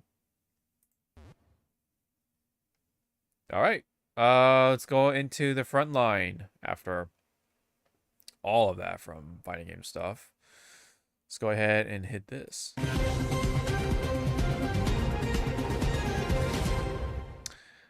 All right, so this is not, like I said, Hypecast 2026 without AI news, because there's always something about AI, seems like. But it's more on at least on the good side for the most part. It says, ByteDance has reportedly suspended the global launch of Dance 2.0. Comes after legal threats from major Hollywood studios over AI ripoff videos. Yeah, no shit. Don't use their characters. Simple as that, right? Especially if you're actually going to make some form of money out of it, like like ad revenue or whatever. What does this say? Hold on, I'm gonna play this video. AI is bullshit.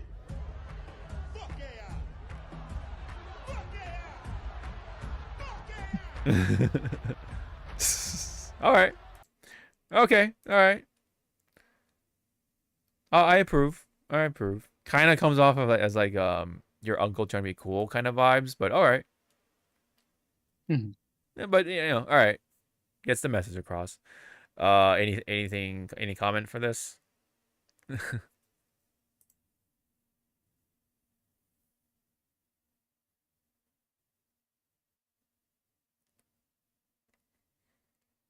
Any thoughts?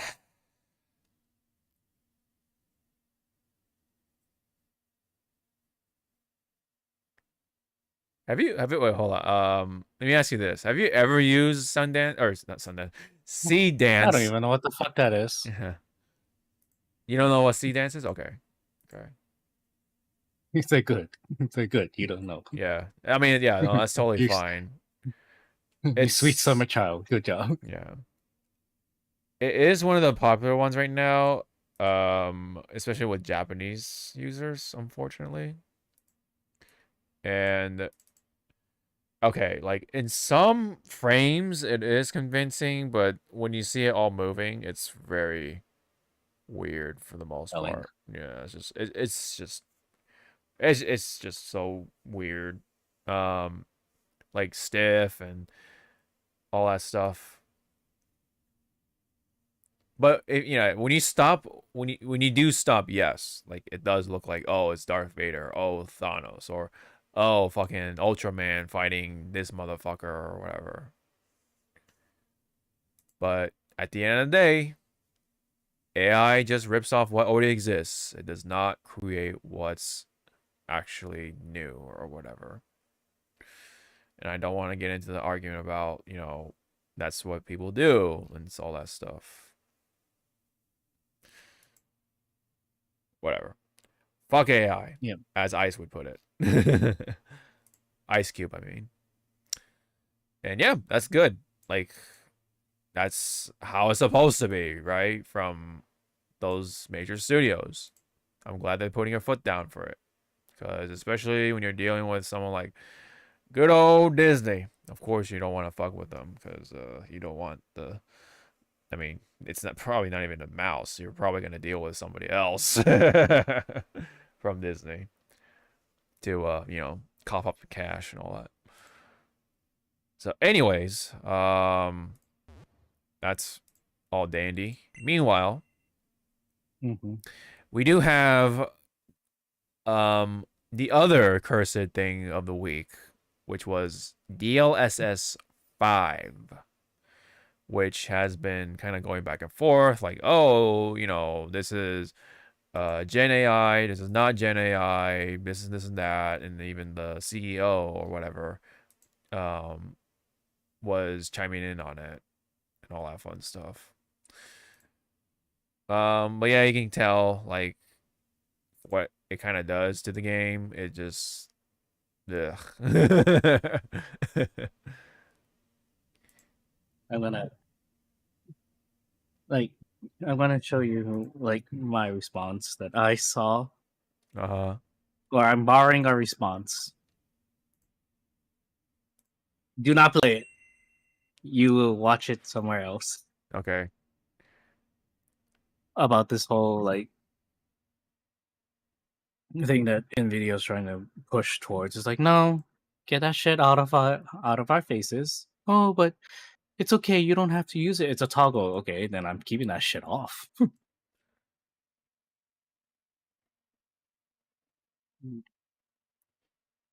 right, I'm gonna get all the other tabs out. Meanwhile, Yeah. while you're getting that to me in DMs, I guess.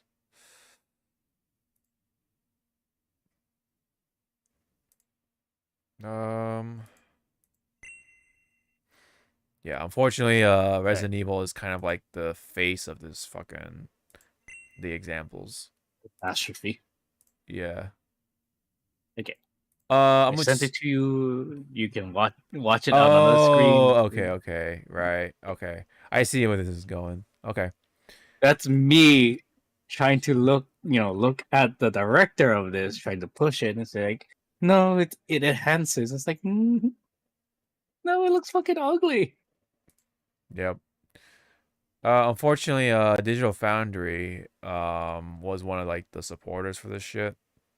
When Digital Foundry is supposed to be like the one thing you trust when it comes to PC performance for each game and all that stuff. Very, very nice data, but unfortunately, they're kind of on the AI train. Yeah. And yep, you can kind of see here. Yeah,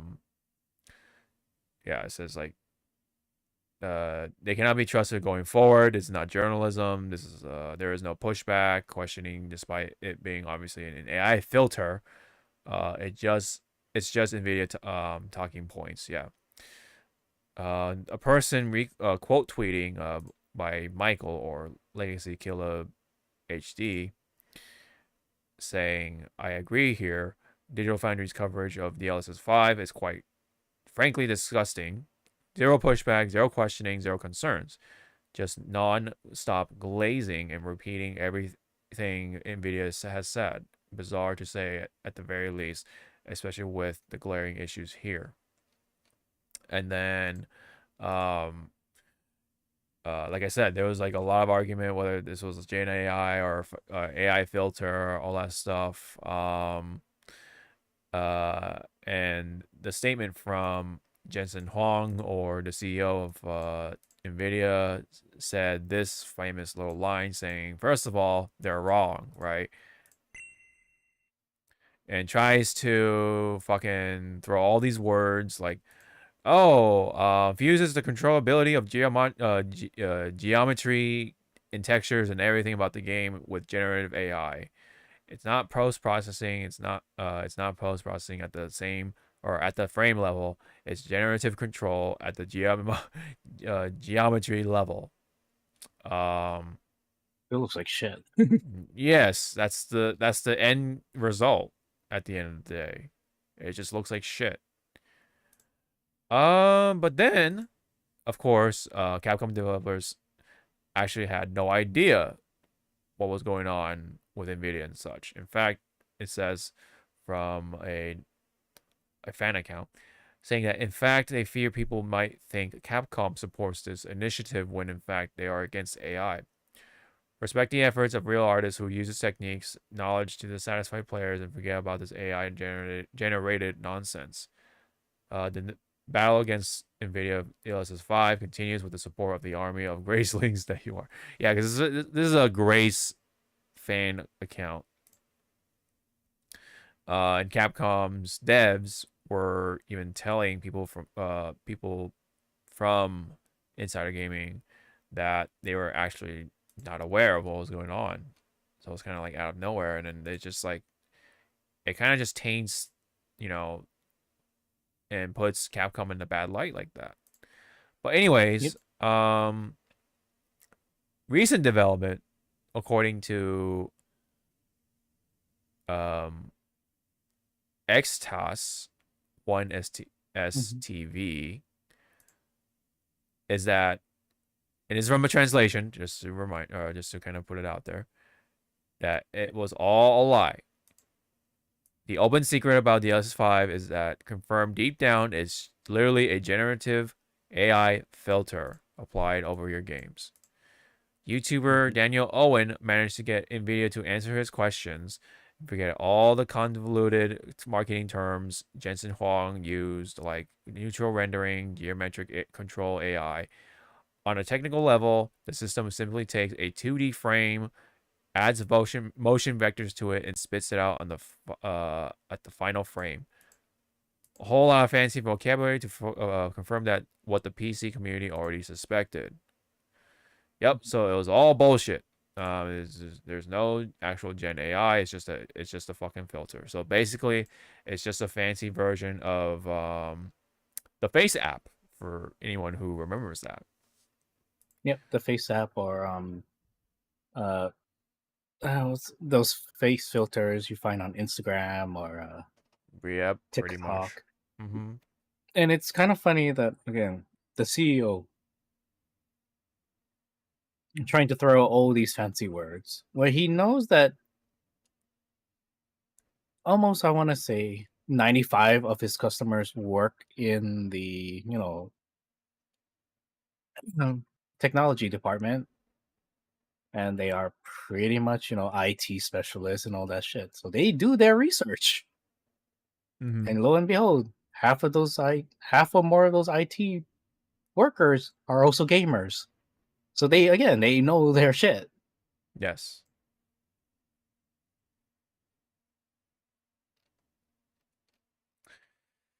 Yep. That's kind I'm of. sorry, thank you for showing me this. I'm still blind, but I still can see, some things. Yeah. Reference?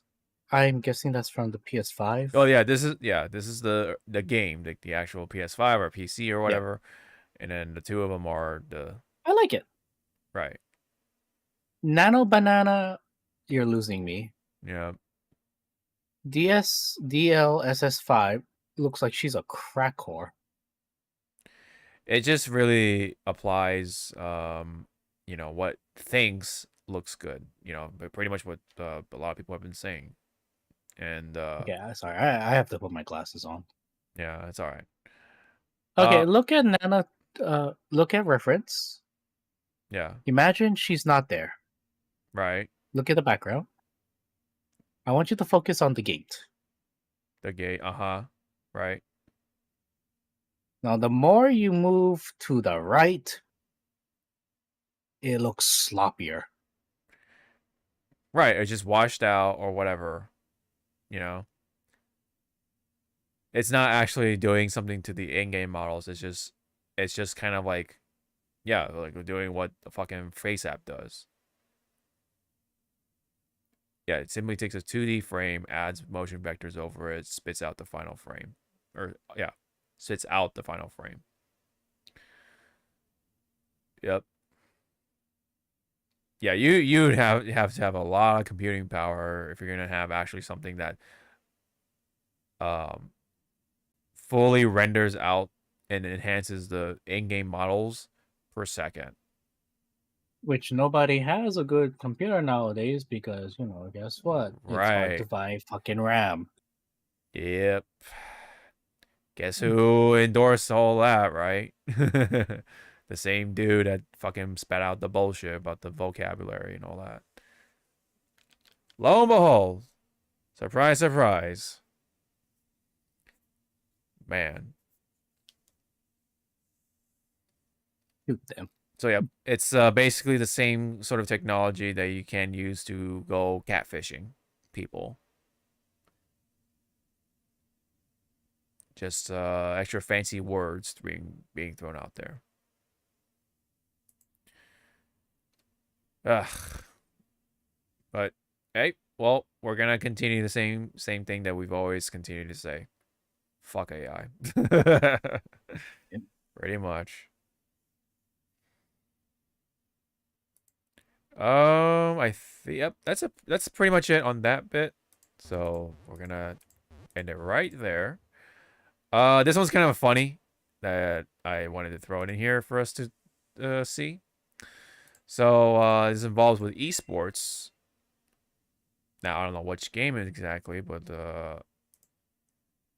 apparently, it says here from Dexerto, a female esports player and her boyfriend, who helped her cheat in a tournament by playing for her instead, have been sentenced to 6 months in prison. And this is from Thailand. Thai courts said that their actions harm both the integrity of esports and the country's reputation. Ooh, damn. Wow. Let me see if they mention what game it was. Just so I can get a better idea of what's Arena of Valor. Hold on. Might be just the event name. Excuse me. Let's see. There is a video about it. Let's hold on.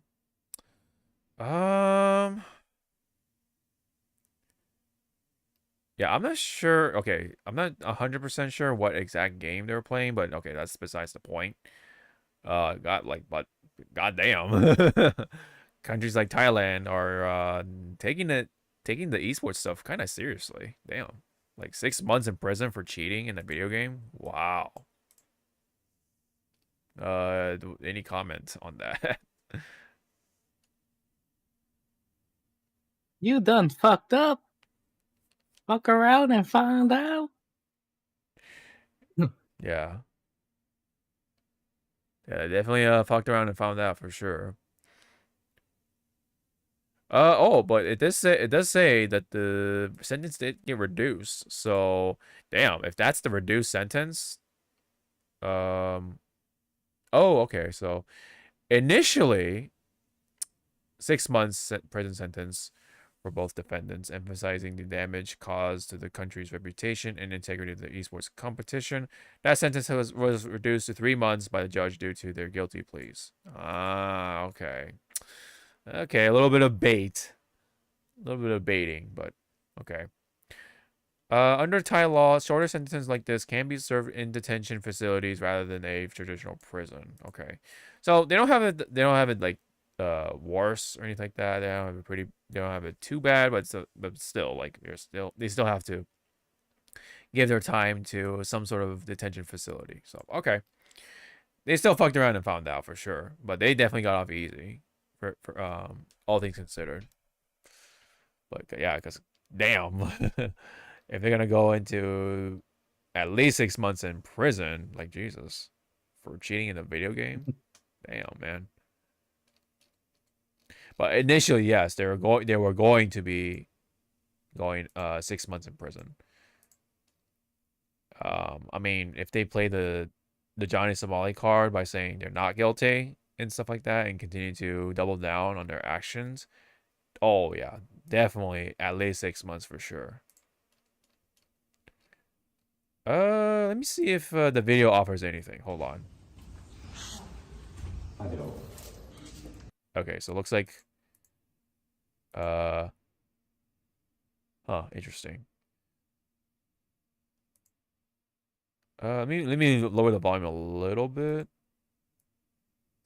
So อำเภอเมืองนนทบุรีจังหวัดนนทบุรีเนาะเพื่อพบและยึดสิ่งของอุปกรณ์อิเล็กทรอนิกส์หรือสิ่งของซึ่งจะเป็นพยานฐานประกอบการสอบสวนแต่ส่วน So this happened at the SEA Games, SEA Games of 2025. ได้ใช้หรือตั้งใจจะใช้ในการกระทำความผิดเนาะ But they haven't really specified still like what game like they cheated in.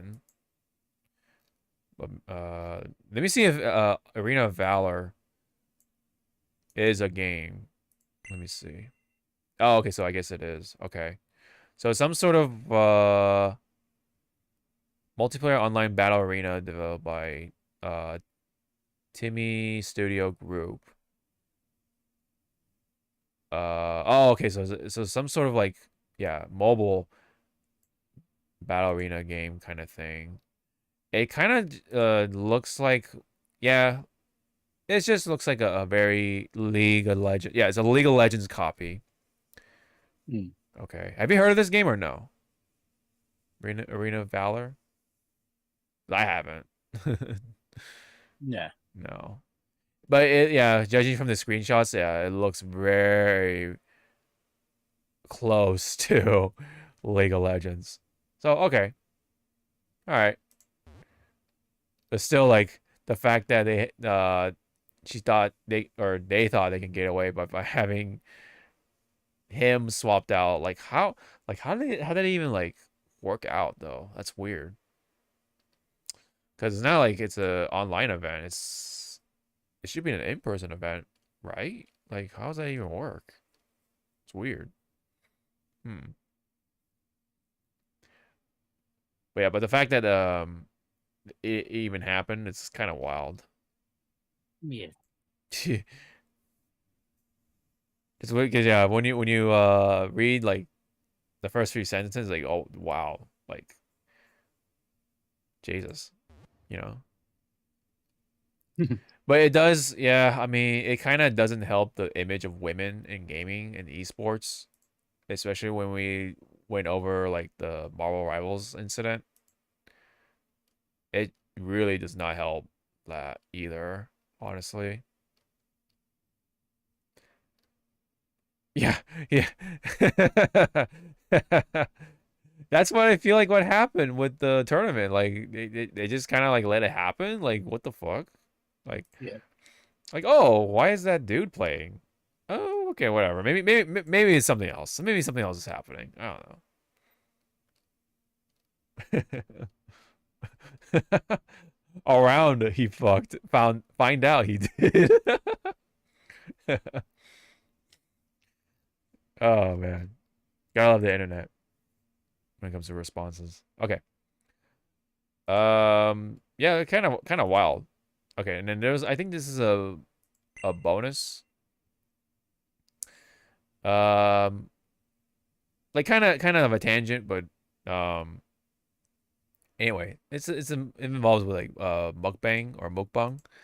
So a woman has been charged for falsely claiming mukbang YouTuber Too Young secretly vomits after filming her videos. Too Young famously said she eats up to 30,000 calories a day. Oof. The accuser was a former classmate of the content creator. Oh, okay. Oh, so she's just a little bitch. Yeah. That's kind of wild too. I don't think for right now it says like, oh, like she's been charged or she's been sentenced to whatever, but I imagine probably has to like, I don't know, pay some fees or something like that. But falsely claiming mukbang stuff is also kind of wild. That sounds gross though. Yeah, like vomiting and shit. I mean, I guess we'll see like if that's true, but still. Hmm. Yeah, for 30,000 calories, I think yeah, that sounds like BS. That definitely sounds like BS. Have you always or not always, but like have you ever watched someone do a mukbang? No, No. I mean, it's like it's it's like I know of it because Yeah. like when you are just watching random YouTubes and you just let it autoplay the next video, it'll Yeah. pop up and I'll be like, oh, that's nice. Uh-huh. Like you just go like, one, you're making me hungry. Two, where the fuck are you putting that? Yeah. Hmm. My experience is basically very indirect. So it's whenever Mhm. somebody else talks about a mukbang YouTuber, not so Mhm. much actually going out my way to watch someone go eat fucking in a mukbang video. That's Yeah. like yeah, that's my uh experience when it comes to mukbang videos. I have never actually went out my way to go watch or subscribe to a mukbang kind of video. Like I guess the closest thing in terms of experience is just people eating to try out like the latest product from like fast food places. So like like Review Bruh. I don't know if you've really heard about him, but he's the guy that Mm. said my day is ruined or something like that. Mhm. My disappointment is immeasurable. My day is ruined. That's the dude, right? Review Bruh. Yeah. When he ate the Popeye stuff. That's like my Yep. closest thing when it comes to people eating. But other than that, yeah, it's just a food review video. Yep. But yeah, obviously mukbang is a little different because it's just like eating a lot of food. They talk about stuff. It's almost, I guess for some people it almost feels like they're eating with somebody like on a date, but not really. I mean, yeah, no. I mean, I can't say shit because on lunch sometimes I would just watch Hell's Kitchen Yeah, right. and I'm looking at what they're the contestants making versus like my fucking uh Mongolian beef barbecue. Going like, Yeah. oh, well, it's like at least I have my beef. I'm fine. Uh-huh. Cry. Okay, so prosecutors concluded their statements were false and damaging to Young's reputation, leading to formal charges. The case is expected to proceed as summary indictment, with reports suggesting a fine of 7 million won, or approximately $5,000. So prosecutors concluded that the statements were false and damaging to. Okay.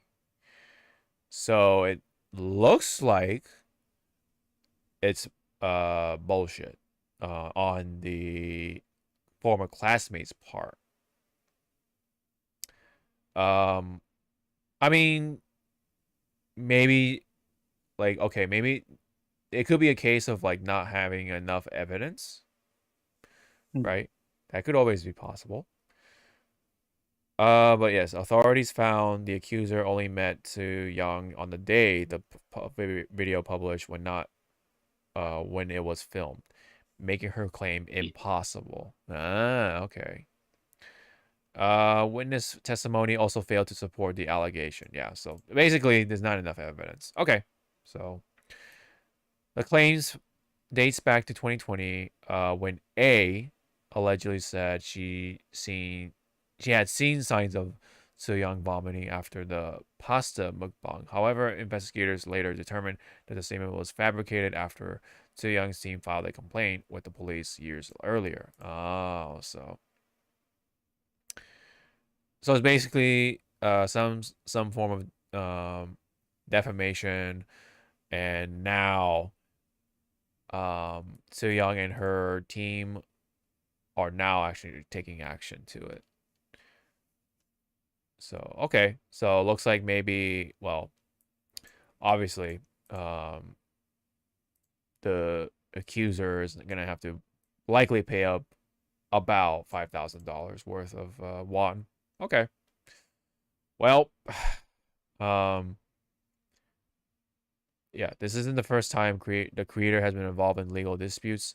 She previously taken action against a YouTuber known as Foot and Mouth Disease. That is a unique name, I guess. The same YouTuber who broadcast a tip about alleged vomiting, and he extorted tens of millions of won from her. He was ultimately sentenced to 3 years in prison. Oh boy. Oh god. Wow. But damn. I mean, the name is kind of getting to me. Foot and Mouth Disease? The YouTuber known as Foot and Mouth Disease. Oh, okay. Okay. The fuck? Yeah, yeah. I guess there's a bit of everything in the world, man. I don't know. It's very strange. I don't want to live on this planet anymore. Yeah.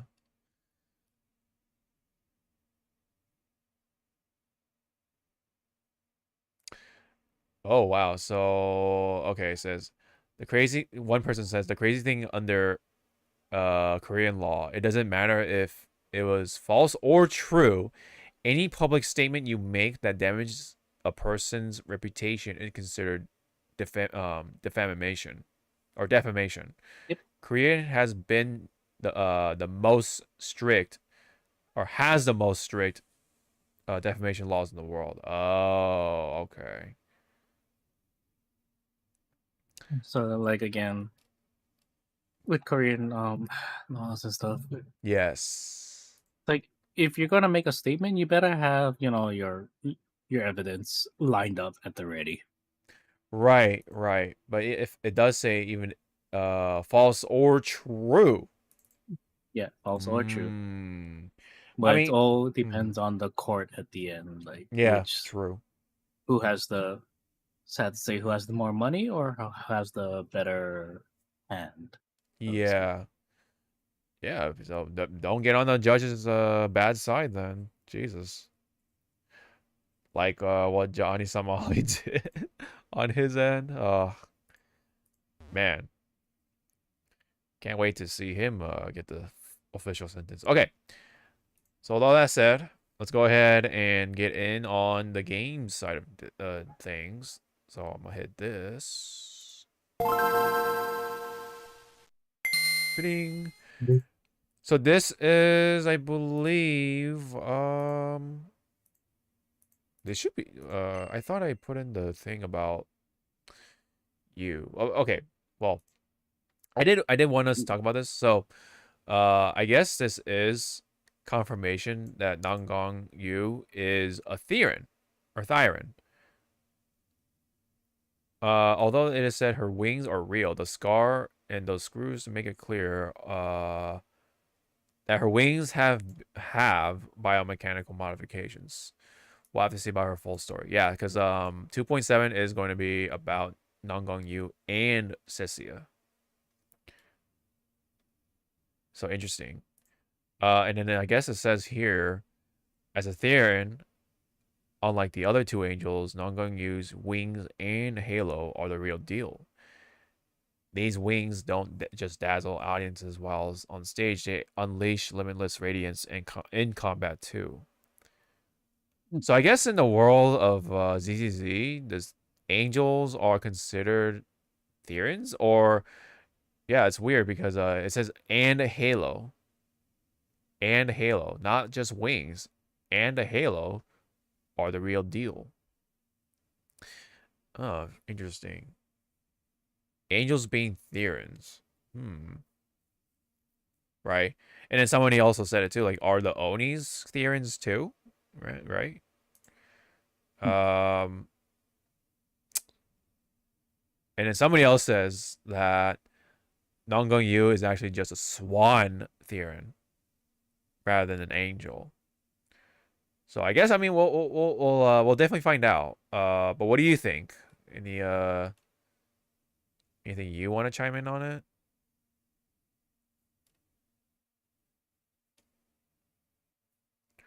What do you yeah. What I suspect? Yeah, what do you suspect? Yes. She's probably a sort of Theron, Mm-hmm. but more. I'm gonna go out there because they mentioned the bolts, the screws, the scar. Yes. What if she's a construct? Like a chimera, so to speak. Oh, so a bit of everything, huh? Yep. So like a Theron, a construct, and then some other stuff. Oh, okay. Interesting. So she's kind of like, well, I don't want to say a mishmash between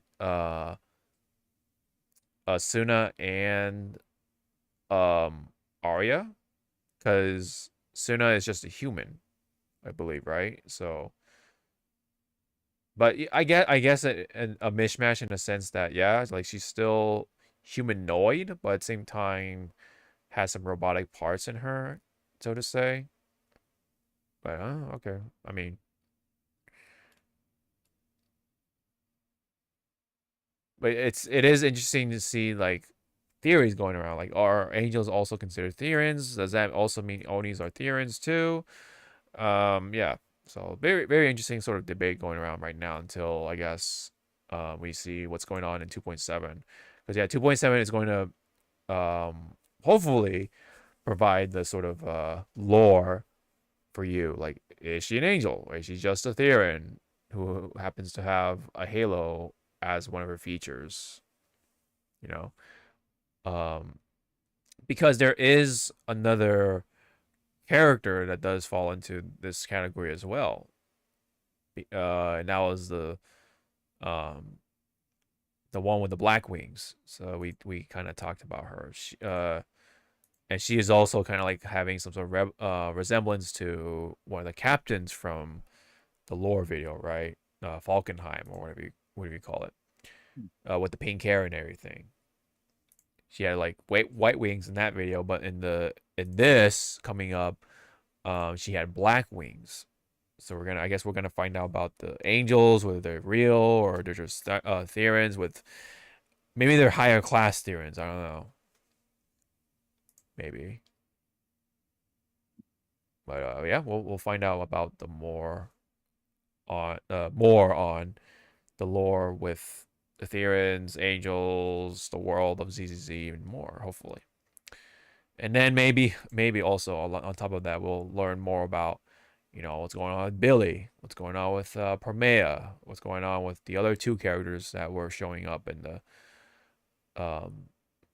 the story too, right? Especially with the little girl with the hat, and then I forget the other girl's name too already.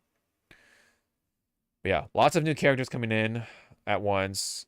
Hopefully Champion Billy will be a thing soon enough, and hopefully we can all kind of get our hands on that version of Billy. But man, the more I see stuff on Premiere though, Jesus, I kind of want her a little more. But we'll see. We'll see if Billy can really make things look cool. We'll have to wait.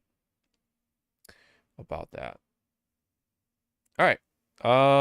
More on Hoyo stuff. Speaking of which, so we kind of talking about Hoyo and leakers and all that stuff, and even of course pirating and such. Hoyoverse has removed over 1 million pieces of illegal content, including cheats, pirated content, and private servers. The Genshin Impact and Honkai Star Rail creators added they've made over 5.1 million from civil rights protection lawsuits in 2025. Damn, right? That is quite a lot of money. Yeah. Yeah. Just from reading that, like, any comment? It was gonna happen sooner or later. Yeah.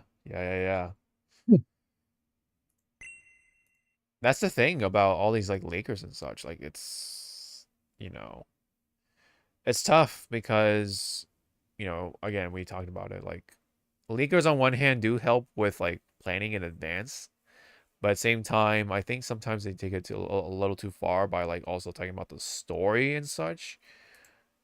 Thus, I mean, yes, I mean, by revealing the characters, that also does spoil things in a sense.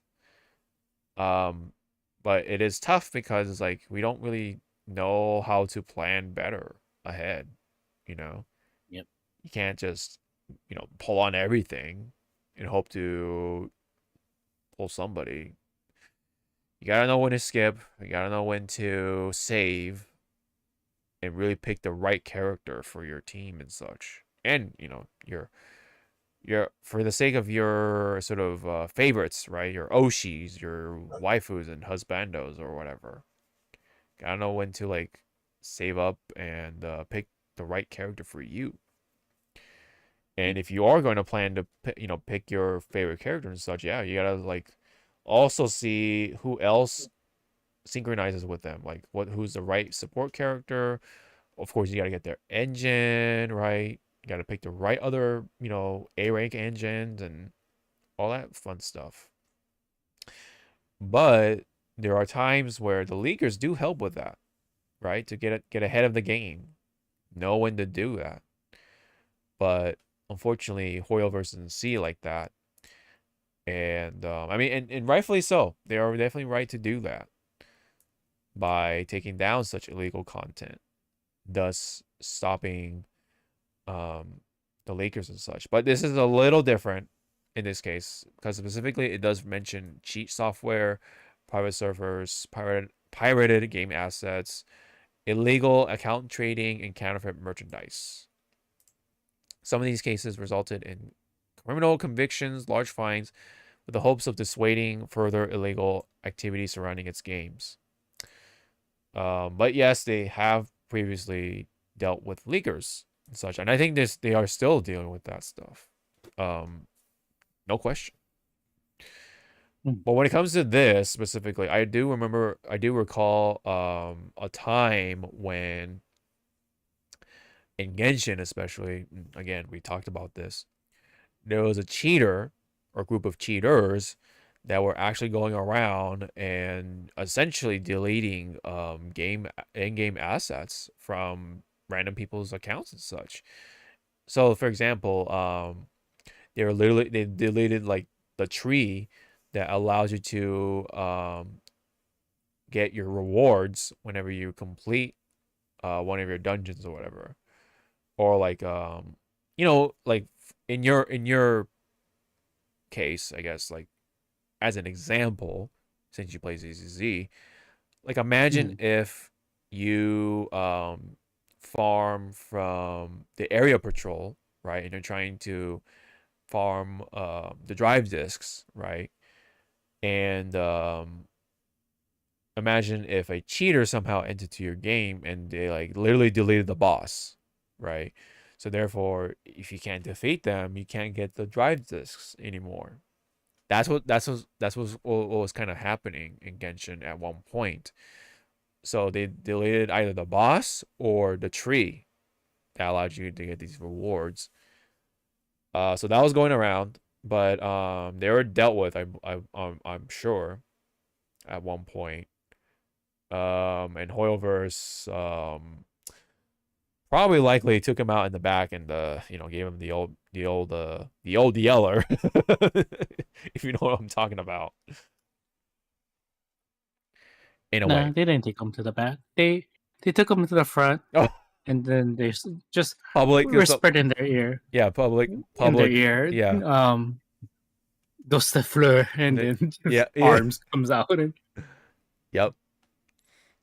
Hoyo did the whole freaking Robin hands like in front of her. Yeah. Like this, and then like that. Yeah.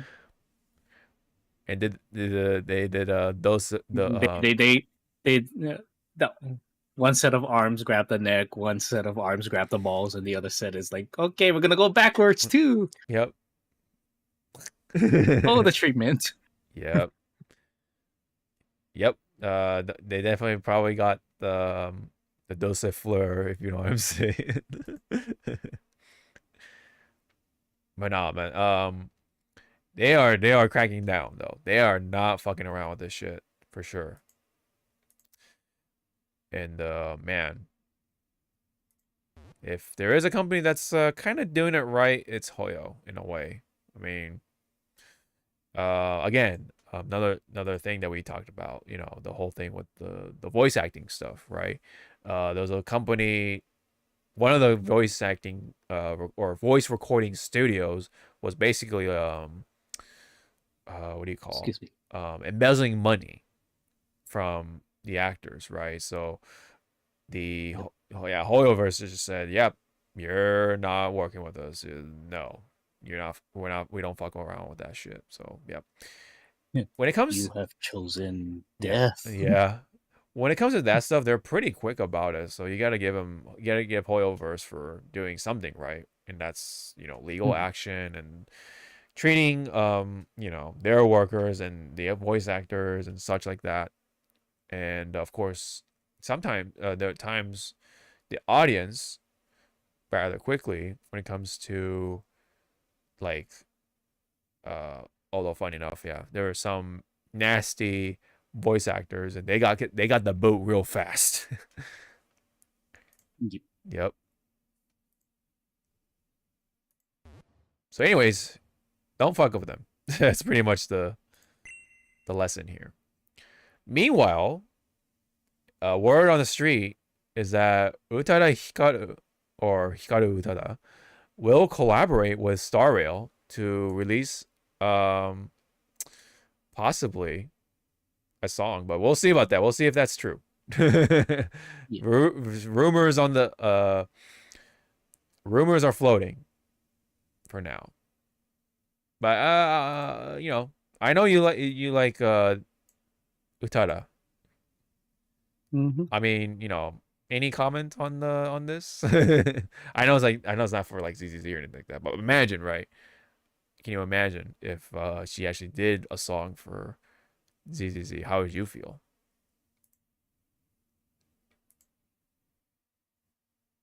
I mean, she's pretty much a legend at this point. Like, yeah. And she'll bring the heart and soul into the music, which they chose a better in duo than fucking Skrillex. Oh, right. That's just me. Right. Like again, Kingdom Hearts 3 came out too late. Yeah. Whatever they did post patch, suck ass. Let Me Face My Fears. Good song, but once the fucking the Skrillex dubstep stuff, shit, yeah, kicked in, my immersion fucking flew out. Yeah, I was like, you pretty much checked out. Yeah, you kind of checked out. Seemed like if they really wanted to add something like that, not like dubstep, but something to amplify it, I'll die on my grave. I'll die on this hill alone. They should have fucking got Daft Punk to work with her. Oh, that'd be kind of cool. Yeah.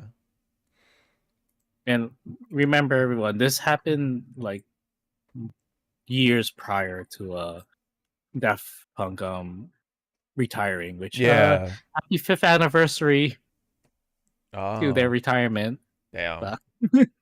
Damn, it's been that 5 long? years already. Damn, man. Shit. Damn, that's wow. That's pretty wild. Wow, that escalated quickly. Yeah, I did. But to sneak into this little, because we're still on a little bit on Utada. Yes, yeah, go ahead. Here, I sent you that on Hypecast. I want you to read carefully on the caption. Do you want me to read it out loud or? Yeah, show it to Oh, everyone. yeah. and Okay, read- I'll show this. I saw this. and read carefully on the caption, the response. I hope it's a mistranslation. Right. So this was a message to one of our haters on the newly shared Instagram comment. You make 1560 a week or 1560 a week.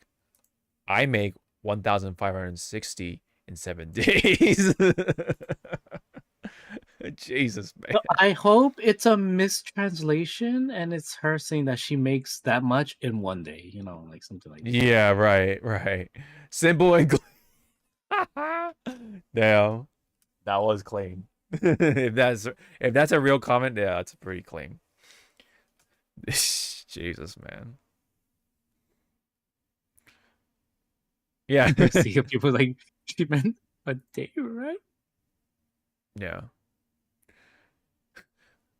I think she meant 358 days over 58 over 2 days.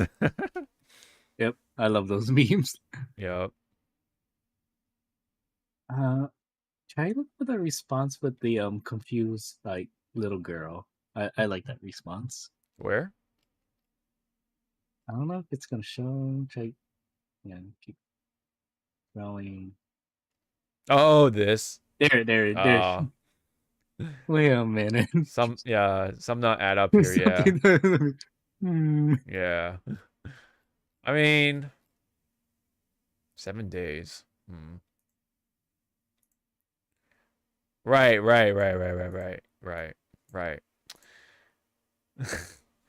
But yeah, because week, 7 days. Yes, yeah, right. So yeah, that's pretty funny actually.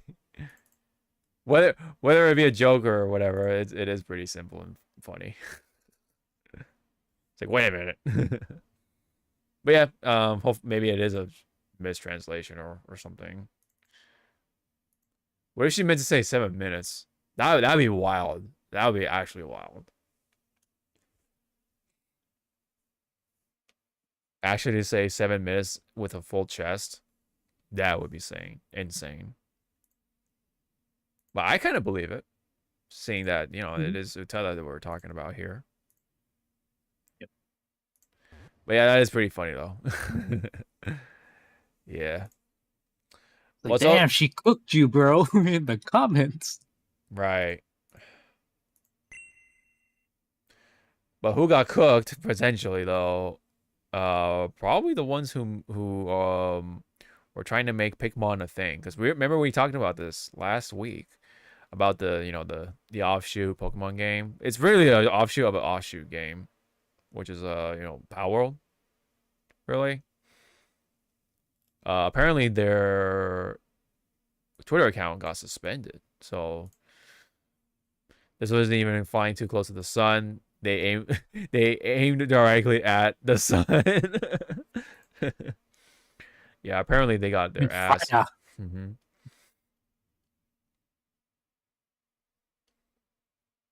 Yeah. I mean, let me go ahead and try to see if that's still suspended. Pokemon. I'm just gonna go ahead and search, see what happens. I mean, the fact that it didn't pop up immediately, yeah, okay, so other people are also talking about it.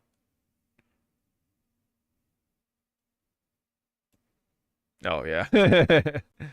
Yeah, that's essentially what it looks like.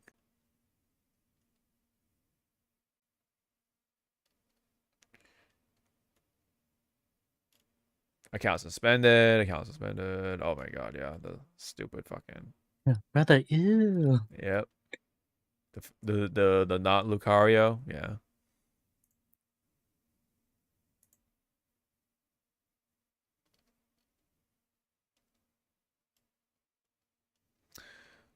Oh right, yeah.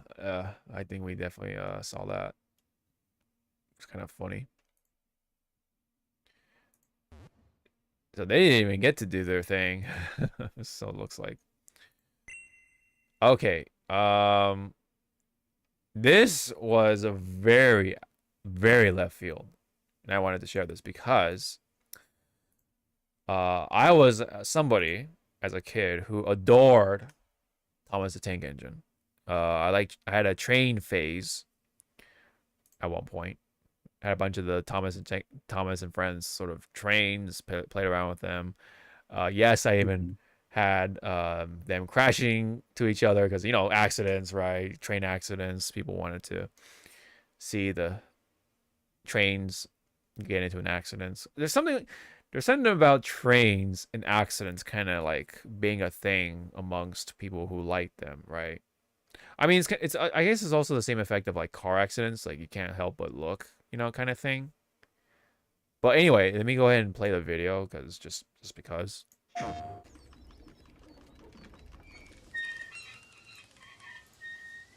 Hello, driver. Climb on board, and we can get started. Be ready. Yep.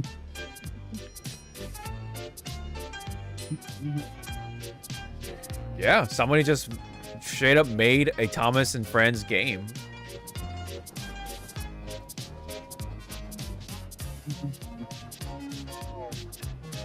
Yeah, this theme song brings back memories. 3, 2, 1. Oh, why did you stop, bitch? All right. Well, we won't be going anywhere. Oh, the indignity. Oh, look. It's that little blue tank engine getting in the way.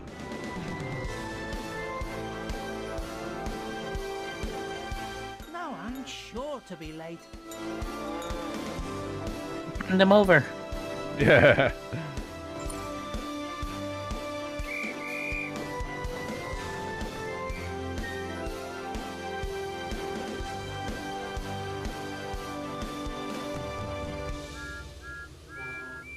You're a great driver. I can't wait to start our adventures together. Now, of course, they have to do the video game thing today, the modern gaming bullshit where you have to buy the deluxe edition to get one more character, which is James, which is literally one of the main characters of the cast. So, yeah. I mean, granted, the deluxe edition is $50. So, yeah, I actually went out my way to get this game. I downloaded it on my PC, but I haven't actually played it yet. But Motherfucking Bob Thomas. Good sale. Good sale. yep. What do you make of it, man?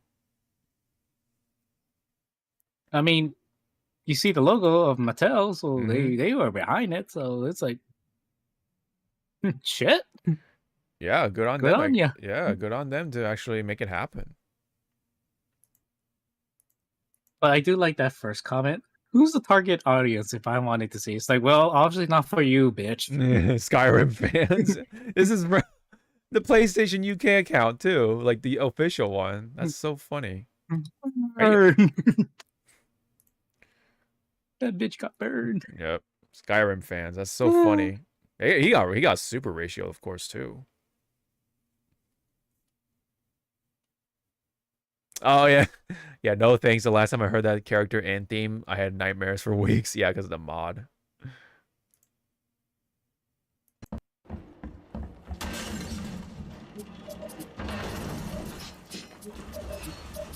Jesus Christ!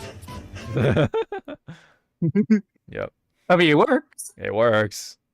Creepy, but it works. Oh my god. Fucking vaping and shit. What was your childhood and Thomas sort of relations? Did you So watch Tom? I too watched, and I had like the first two what you call VHSs, Oh and yes, the then I had VHS like the little tapes. playset, Yeah. and then in all of our malls we had Thinkers Toys. Uh-huh. Did you? And all the way in the back of that store will be the Thomas like play set, and yeah, that's where I'll play.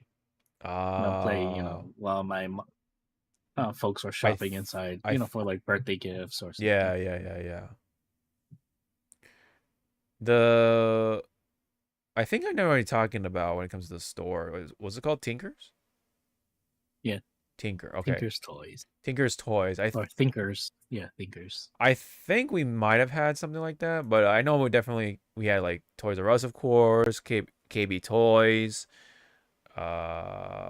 maybe a couple of others, but yeah, those are the two that came to mind when it came to my childhood for sure. I didn't realize also, yeah, I should have caught it, but yeah, PS5 is also a thing. So if you want to get on PS5, you can do that too. Now, all that being said, I think right now it's pretty buggy at times. So there's a lot of those videos that show like Thomas and whoever the trains are just like flying through like the sky or whatever. So hold on. Hmm. Let me see. Let's put like Thomas Sodor. See what happens. Also, we have a Zenless update. Dun, dun, dun. Oh, do we? Oh shit. I will put it to the cast of hype. Do we have I drip think marketing? someone. It's not drip, but we have a sneak peek of a Billy. Oh, okay. Hold on. I see what's going on. I mean, Put that shit up. Check this shit out. Come on, hold it together. oh, I wish I could have snuck some egg pudding into the logistics supplies. Yep, I did the whole fucking Keanu Reeves. Check this shit out. yeah. Okay. I do want to say though, they tend to have like completely different outfits for these artworks. So Yep. yeah, I don't want to be like, oh my god, this is what Champion Billy's gonna look like, but I mean, could be an idea. Could be a hint. Could be an idea, but Yeah. him having the poncho really sells it. Yeah. Oh yeah. Poncho. Yeah, that would actually be. That's not the trip marketing. Yeah. Damn. No drip marketing, unfortunately. Yup. Still gotta wait.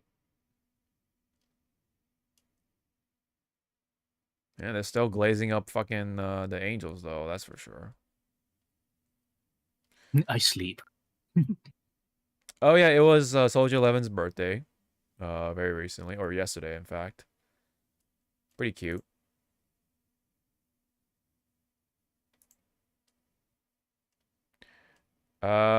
This is. Oh, okay. So this is just a random video, I guess. Yeah. Yep, U is coming up, and yeah. Okay, let me see. Oh, yes. Okay, so this is one. This is one video amongst many. Oh, there you go. Woo! Oh my god. You see that shit? Woo! Does he actually have his eyes like going dizzy? Oh yeah, it does. That's actually kind of funny. Wow. I must go. That's so funny. Oh yeah, this one too. I think someone like actually tried to see how fast it can go. Let me just try to see if I can like. Right? Train tracks? Where we are going, we don't need train tracks. Yeah.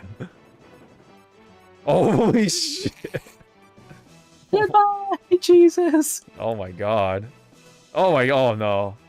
Don't put that in. Oh. I made it. Like a glove. Oh my god. He's still going too. Holy shit. Yeah, where is Gordon? What the fuck? Where is he flying to?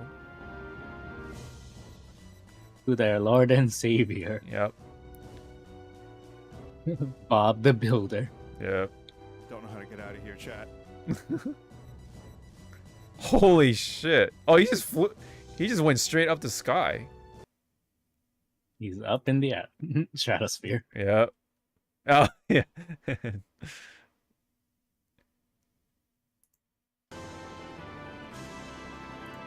Yep. So you get an idea of what kind of game it is. Hopefully they don't go too hard on the bugs to fix them, because I kind of like it with the bugs, kind of. It's almost like kind of like playing Fallout. Bugthesda. You know? But this is the good but Yeah. Bugthesda. Yeah.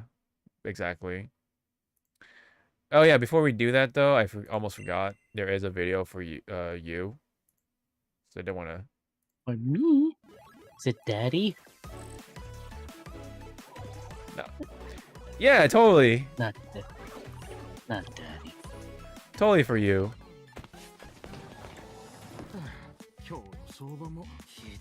Oh yes, there's Daddy.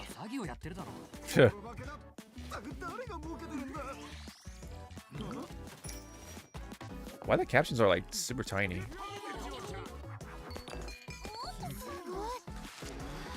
So she pretty much power creeped Ching Yi at chess, I guess, or whatever this game is. And then there you go. There's Daddy right here. There's your daddy. One of my daddies. You know, one of your daddies. Yeah. You know this.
And then her face just slams onto the console. And I know. I'm done. Sleep. I know.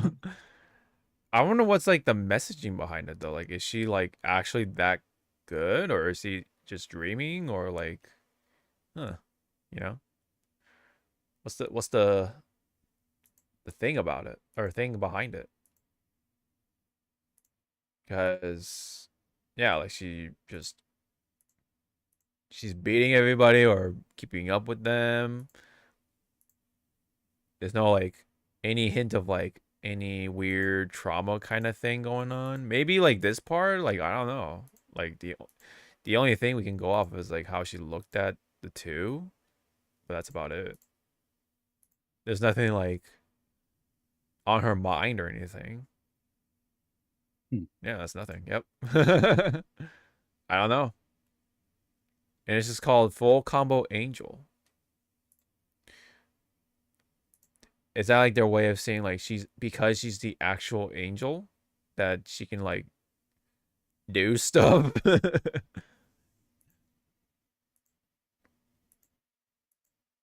Very weird.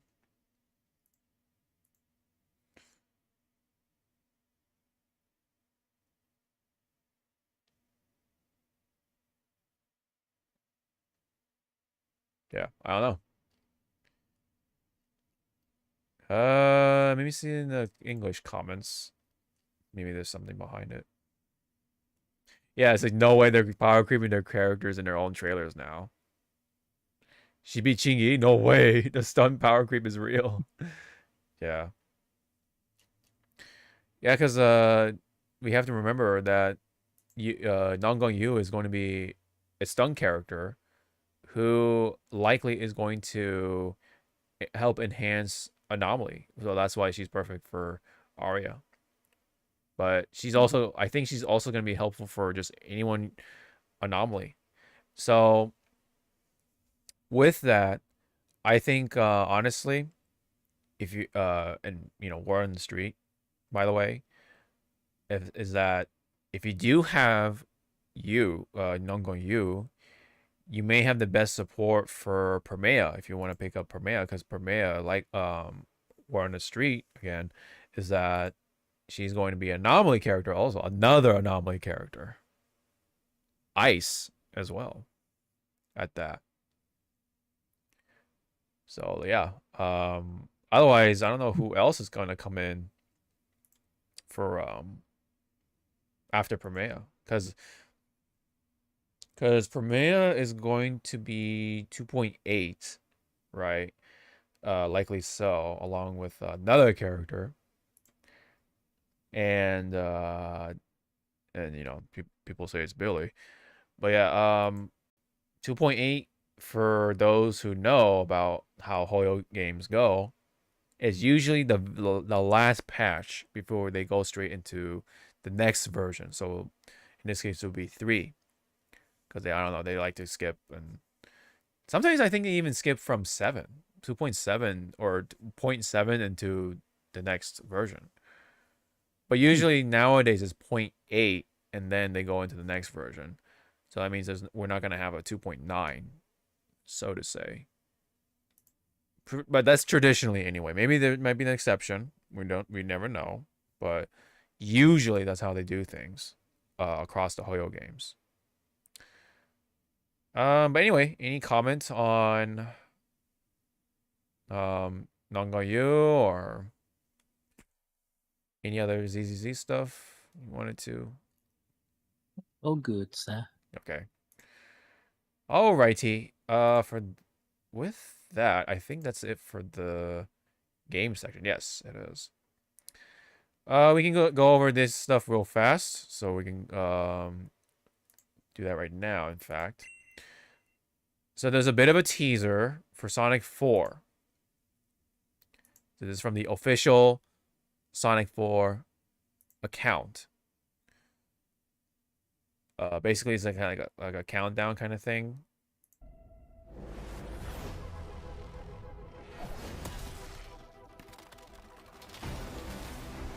You think your world is safe, but your time is about to run out. The chaos has only just begun.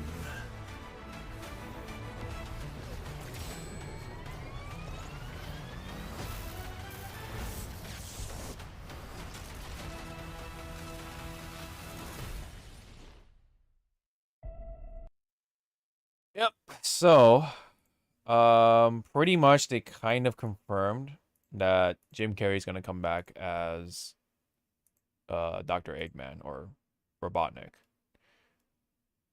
And they even, I think even the comments, one of them's, yeah. He even just straight up said it, like, Robotnik, that's my guy, or whatever. And then the official account said he's back, right? Like, damn, just like that. Just straight up, you know. And then if anyone has sharper ears, I believe that's supposed to be the theme, especially by the end. The theme for Sonic Boom from, I think it was like Sonic CD or something like that. One of the classics, I believe. I could be wrong. It was something about, oh, this theme is from something of old Sonic games. But anyway, any comments on the video?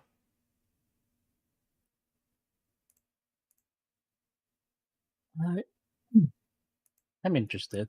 Yeah. Obviously, Amy's gonna be, you know, very much featured in this one. Okay, you kind of see Dr. Eggman, Robotnik, right there. Shadow's gonna be in it. Of course, the couple, right? I think Tom, was it? Tom. And there's Metal Sonic, of course. Kind of see in the foreshadowing or in the background. Interesting to see, because I don't know where they're gonna go in terms of the story. Like, is it gonna be like Sonic CD, or they're just gonna throw in a mishmash of like Sonic CD and like other stories with Metal Sonic? Hopefully, might be just like a original story maybe, and then maybe the fifth movie will be Shadow and Black Doom or something like that, or something else. I don't know. Or possibly this could be Sonic Heroes, maybe. That I'm not sure, because I think we did see Big at some point. I forget. I forget. Big might have been a thing. I'm not too sure. If not, then I guess not yet. Cream has not made it in just yet.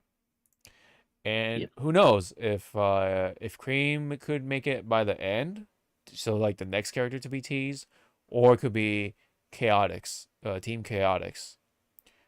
Might be Show my baby boy. I know. Show me Vector. Yeah, Vector, Espio, and Charmy. No one gives a two shits about that fucking B. B. Yeah. Across the wall. I mean, Put in the substitute. Put in Biggs. Big. I mean, the movie could redeem him, possibly, hopefully. You know, that could always be a possibility. Kind of like how Amy was kind of redeemed at some point. Not by the movie, of course, but like over the course, it kind of just made her more of an actual team player versus just like being a damsel of distress, and way less annoying. I can't remember if it was Ego Raptor or another animator that did a funny as Chaotix video. I think it was a different artist or a different Oh no, was it the yeah? It was the Awesome series. Okay. Thank you, Ego Raptor. Yeah, I'm trying to see if there's any other like hints I'm missing, but yeah, other than Amy's gonna be a big thing. Maybe the background, something about the backgrounds, kinda ish, but not so much. It's basically just places they've been, I think.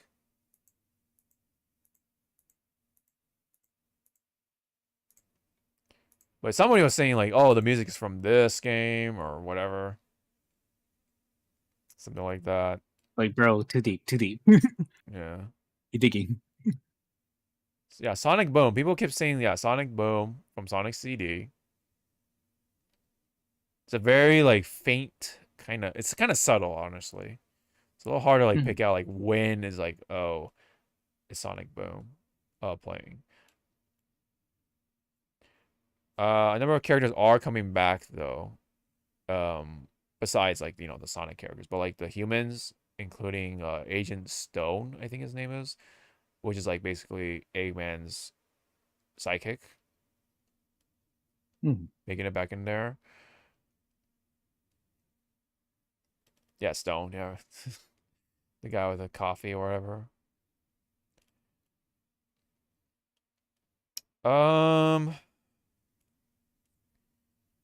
Yeah, that's pretty much it. That's all we can go off of. There's only so much we can pull from. But yeah, Jim is back. So Dr. Robotnik is still a thing. But we got to see how he made it back. Is it like just straight up chaos control that saved him or something else? Where did these Metal Sonics come from? Did Dr. Eggman make them, or is it like some other scientists that we're not aware of? Could it be like Dr. Eggman negative or something from I forget which game it was exactly. I think it was like it was one of the advanced games, the Game Boy Advance games. Could be possibly. Yep. Anyway, that's it on that. We did get some sort of quote from Jamie Lee Curtis about the One Piece series, and it's not too deep. But it says, "Katie Sagal is a dear friend of mine, and she smashes it. The only reason I didn't get to do it was because it was in South Africa and I was shooting something else." Yep. So unfortunately, yeah. I mean, as much as she would have possibly made a perfect role for it, I can say that she was a Gaul, or very much a nice presence to have whenever she was on the screen. Very much nailed kind of like a more like a tough parent version of Kureha. Seeing that Katie Sagal did play the wife from Married with Children, Peggy. Yep, Peg. Yep. And she also played a very strong woman called Taranga Leela. Ah, Leela, yes. Yes. From good old Futurama. Yeah. Yeah, there she is. Yep, there she is. Yeah, so I mean, I don't know. Would this be the right question to ask? But like, would you like to have Jamie Lee Curtis over Katie Sagal, or I mean, I don't know if you've gotten to that point. Oh yeah, no, you haven't gotten to that point yet. So no, that's why I was like, I know, but so I'll reserve my judgment. Yeah, I think that'll be after I. So let me ask you this though, as you have been going through One Piece so far, though, what do you think of it so far? From where we stopped, they just got off of a little garden. Yes. Yes, they are speed running some things. Oh yeah, for sure. And again, I already told Hawk this before we started the broadcast. Fuck you. Yeah. Episode 2. Fuck you. Yep. Because I was like, oh, you're gonna love, because I said, this man just DMs me out of nowhere, going like, "You're gonna like it. You're gonna like episode 2. Oh, you're gonna love episode 2." It's like teehee. It's like motherfucker. Oh, you're gonna love episode 2, and then lo and behold, fucking hit all the right notes in my book. Yeah. Yep. Some unexpected surprises for sure. Yep. When it comes to long time One Piece stuff. And then the what you call?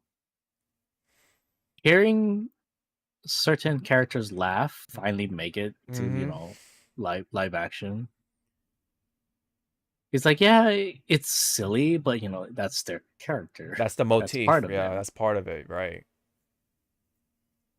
The fact that the fact that they got it so close to the actual laugh. Yes. I'm waiting. If they go that far, they probably will. Hopefully. Who?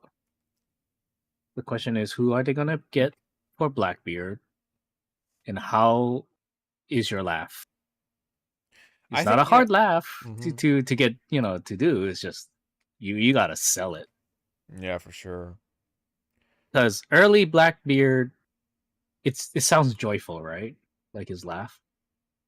Now it's a different tone, kind Yeah, it's of. a different tone that it sparks fear. It's like no, it Mhm. sparks. I'm gonna kill this man. Well, it's more on the different context than anything, because it's still the same quote unquote laugh, so to say, but now that Yeah, because he has become this, now when you hear that laugh, it's like, oh, it's not so bright and joyful kind of thing.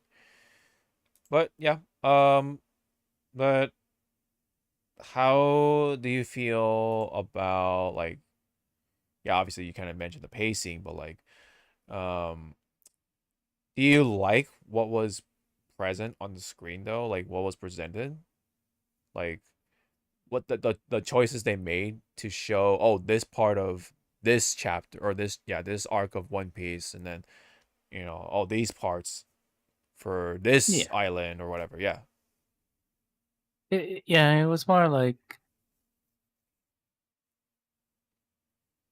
which again, I wish it was more than what 8 episodes, what it was. Yeah, right. But it's like I understand that. Yeah, they have so much to work with. Mhm. So it's like a good and a bad, like yay and nay. But it's like, Mhm. you get what you are getting. From an outside looking in, for people who do not understand One Piece, it is paced weird, but it's fulfilling, the check marks, so to speak. Right. Yeah. Uh, that's essentially my thought on it too. Like, I kind of well, it's not even so much accepted the pacing, because I think this time the pacing works here because Mhm. a lot of these stories can be told in a shorter pacing or shorter fashion, whereas the East Yeah. Blue had a lot to go through, in order to help you accept, oh, these are the characters that you're going to be sticking with for a long time, right? I think season one's pacing was very hectic by comparison, it felt like. And it Yep. kind of like expected you to believe, oh, well, this is Luffy. Oh, this is what Zoro does, or oh, this is what Nami went through. Um, Although I think Usopp and Sanji got the better parts of that treatment when it comes to the pacing. Still like victims of some certain circumstances, but like now with this though, strangely enough, um I think the pacing is now, like, they kind of mastered it, and now they do a pretty good job like picking out like the important bits of each island and present it to a manner that fits the sort of tone and narrative established for this version of One Piece. So naturally, yes, there are going to be some notable changes, unfortunately. Like, so, a lot of the gags are missing. A lot of those things that you remember from of course, the anime side, but they kind of do it at least with the more with creativity at least, or it just works, right? It makes sense because there is a key moment that's actually left out from the original story, and they actually kind of like just not do it in the live action. But to me, I think it's for the best, given how the pacing is and kind of how they kind of establish the tone for that certain island. right? So, and at least they kind of like took some liberties to add some extra scenes because there's like some extra little bits of how a certain agent was captured or whatever, or like how this happened or something like that. And then even like you kind of mentioned in episode 2, they went out way far to cram in a certain important character, right? We'll probably talk more about it once once Zawa finishes his end, right? Because I already finished, so yeah. But what I can tell you though is that already though for season 2 is that it's a vast improvement. I mean, would you agree on that so far? Like with the how many episodes? Like 4 that you watched? Is it 5 or Yeah. 4? Do you Mhm. I'm trying to think, but I don't want to think right now. I'm hungry. Right. Do you feel though that it's an improvement from season 1 from based off of the stuff you watched so far? Oh yeah, it is. Yeah. Yeah. Yeah, you're definitely gonna enjoy the rest of it though, I think. Especially once you get to the Drama Island stuff and you get to see, of course, the certain Dr. Rain, I think you'll really enjoy her. Yeah, I think now they do a really good job, like kind of like hand picking the key stuff from each island. Whereas, East Blue is kind of like kind of a mixed bag of, if not, pretty hectic in the bad way. Cause yeah. Um, you know, I'm gonna be honest though, when it comes to season 2, Mhm. I think if we're gonna say, oh, which one's the weakest story, honestly, I'm gonna go ahead and say Logtown, which is like the right in the beginning, just because it kind of just like, um, it's hard to explain, but I mean, there are good things and bad things from Logtown. I noticed because they did added one character in there that's like wow, like they that's how it. But then, yeah, I think I know who you're talking about. But it Yes. does make sense Yes. why he's introduced early, because when he was introduced later on in the actual manga and anime, he was already a fanboy. So why not show how he became? Right. Right. Yeah. That's oh no, I was gonna mention that as like a good thing, but the bad the bad part, I think honestly, it for me was funny enough, both Buggy and Alvida, because Oh, they being kind of there. they're just kind of there for me. Like they didn't really like, I don't know, like something about these versions of Alvida and Buggy are not really doing it for me. They're kind of just there, you know. Yeah. Like yeah, they kind of go out the extra mile to make Buggy this version of Buggy or whatever. Like there's a little segment involved with disguise, or not really disguise, but like a little comical bit. It's cute, but like just overall, I don't know. They're kind of just there to drive the plot of Logtown. They didn't really like do things for me. So I think therefore, Logtown is quote unquote by far the weakest. Not, and I'm not saying like Logtown in general is bad, but if we're gonna like pick, which one is like the least, satiating part of season 2, I feel like it's Logtown, for me. And then honestly, like the best part, I don't know. That's kind of a hard one to pick, because Whiskey Peak was actually pretty good, and then especially with all the action and stuff. Little Garden was like damn, like they actually nailed it pretty good, like especially with the giants and all. Laboon's story, of course, yes, they did that really good, and then I can tell you that Drum Island will be pretty damn good. Is all I'm gonna say. because they also kind of like established that similar tone with, you know, the original Drum Island stuff. Very appropriate. It's not like, you know, goofing around like you know, 4Kids version of One Piece. Like they actually like, you know, they lay it out and, you know, go through Chopper's backstory, like, hey, like, you know, oh, he closed off his heart from the humans because of this, you know, kind of thing. Like, yeah, some serious shit. Albeit, you will see the remnants of the season 1 pacing, yes, but from what was told, yeah, you know, I enjoyed it. I did. There are oh yeah, no, I forgot to talk. Sorry, I talking about the Logtown stuff too. One of the key moments, and then I'm kind of being biased. When Zoro got his swords, they kind of played that scene a little too fast. I felt it was very like, okay, you know, okay, he grabbed the sword, and then you know, the salesman told the story.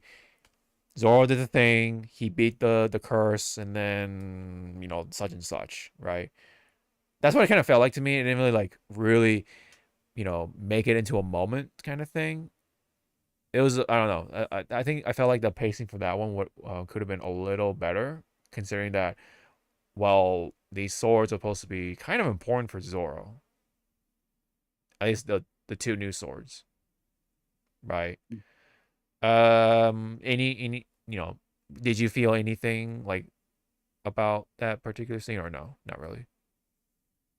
Yeah, it was happening a little too fast, but at least they got the you know, the scene of him tossing it to show his will.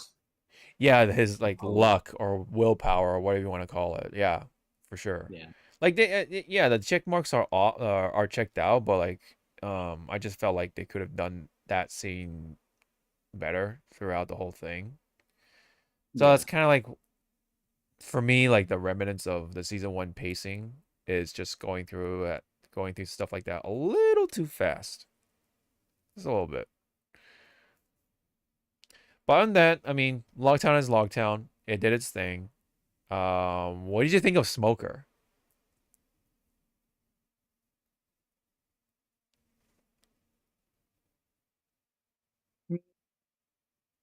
It's like they got it, but I was waiting for, you know, some more smoke effects coming out of his mouth, because, you know, his Oh, breathe.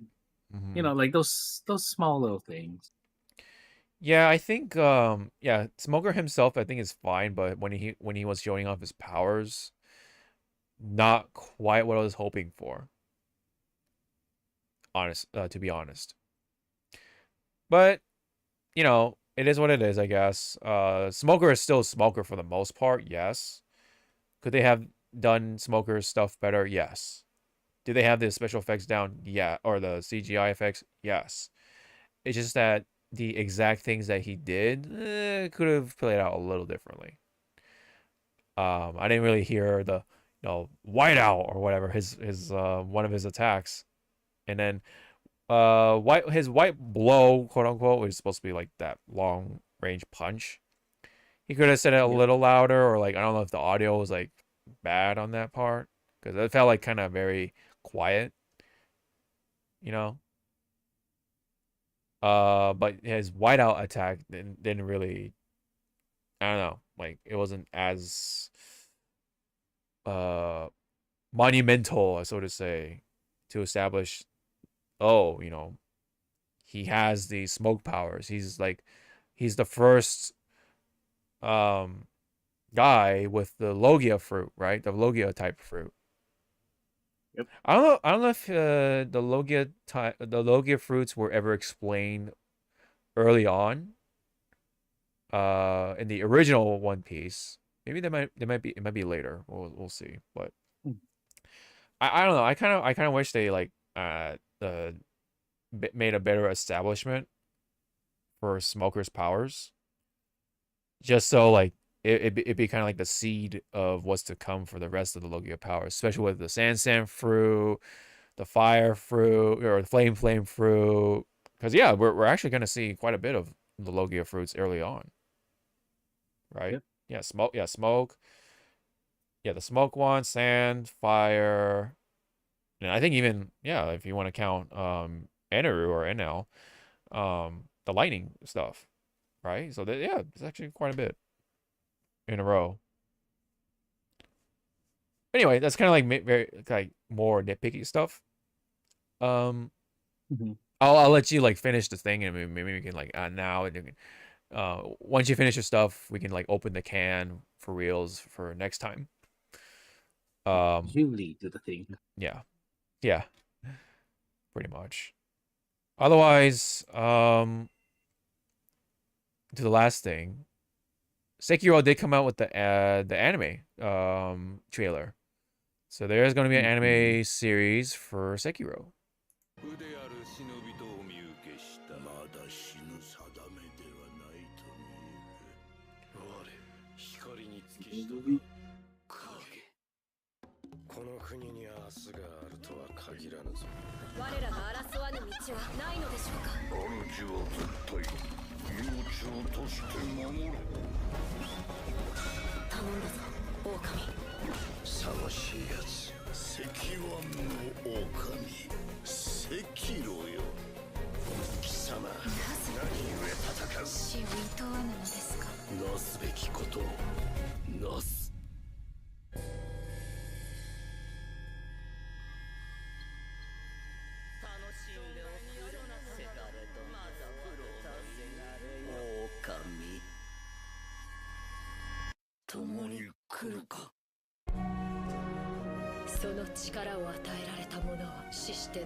Sekiro, or no defeat, I guess is going to be the subtitle for it. Interesting. Any comments on the trailer?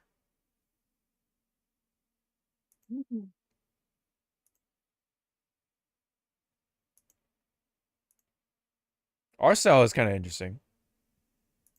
It is. Yeah. It's got that like the rough lines sort of thing going on. I wonder though, because I haven't played Sekiro, but like the girl I don't think is ever in the video game, right? So I'm kind of like, are they gonna focus on the girl a lot besides the main character? Yeah. Maybe. Yeah. I hope it's not too much. I hope they make it work, but like, yeah, I feel like I don't know. They might include her a little too much. So it might be like, from the perspective of the girl rather than, this guy who is supposed to be the main character from the video game side. But yeah, other than that, it looks interesting. Don't know if I'll like, go out my way to watch it just because I haven't play the game myself, but maybe on an off time perhaps I'll check it out. Other than that, I don't know if the date was announced. It just says coming soon, so we'll see about when it exactly comes out. But hey, for the fans, you're getting the anime, so seems pretty cool so far anyway. If it's just kind of like a eye candy kind of thing, like okay, kind of like a small lightning in a bottle kind of thing, then all right, it is what it is, I guess. All right, so that's pretty much all I have for this rendition of the Hypecast. Yep. Once again, hour and a half, pretty much. So, That is it. We will be back likely for another episode next week. And life will continue on. So thanks. And oh yeah, I actually forgot to play one new sound effect that I added before we started the show, but I'll play here. That is one big pile of shit. I should. Hey. Stop saying the loud part louder. I honestly should have played that during the AI stuff, but like I actually forgot until like randomly now. Nah, we'll just write it off as too easy. Yeah, pretty much. That's a good way to put it. All right, that's it. We'll see you in the next one. Bye-bye.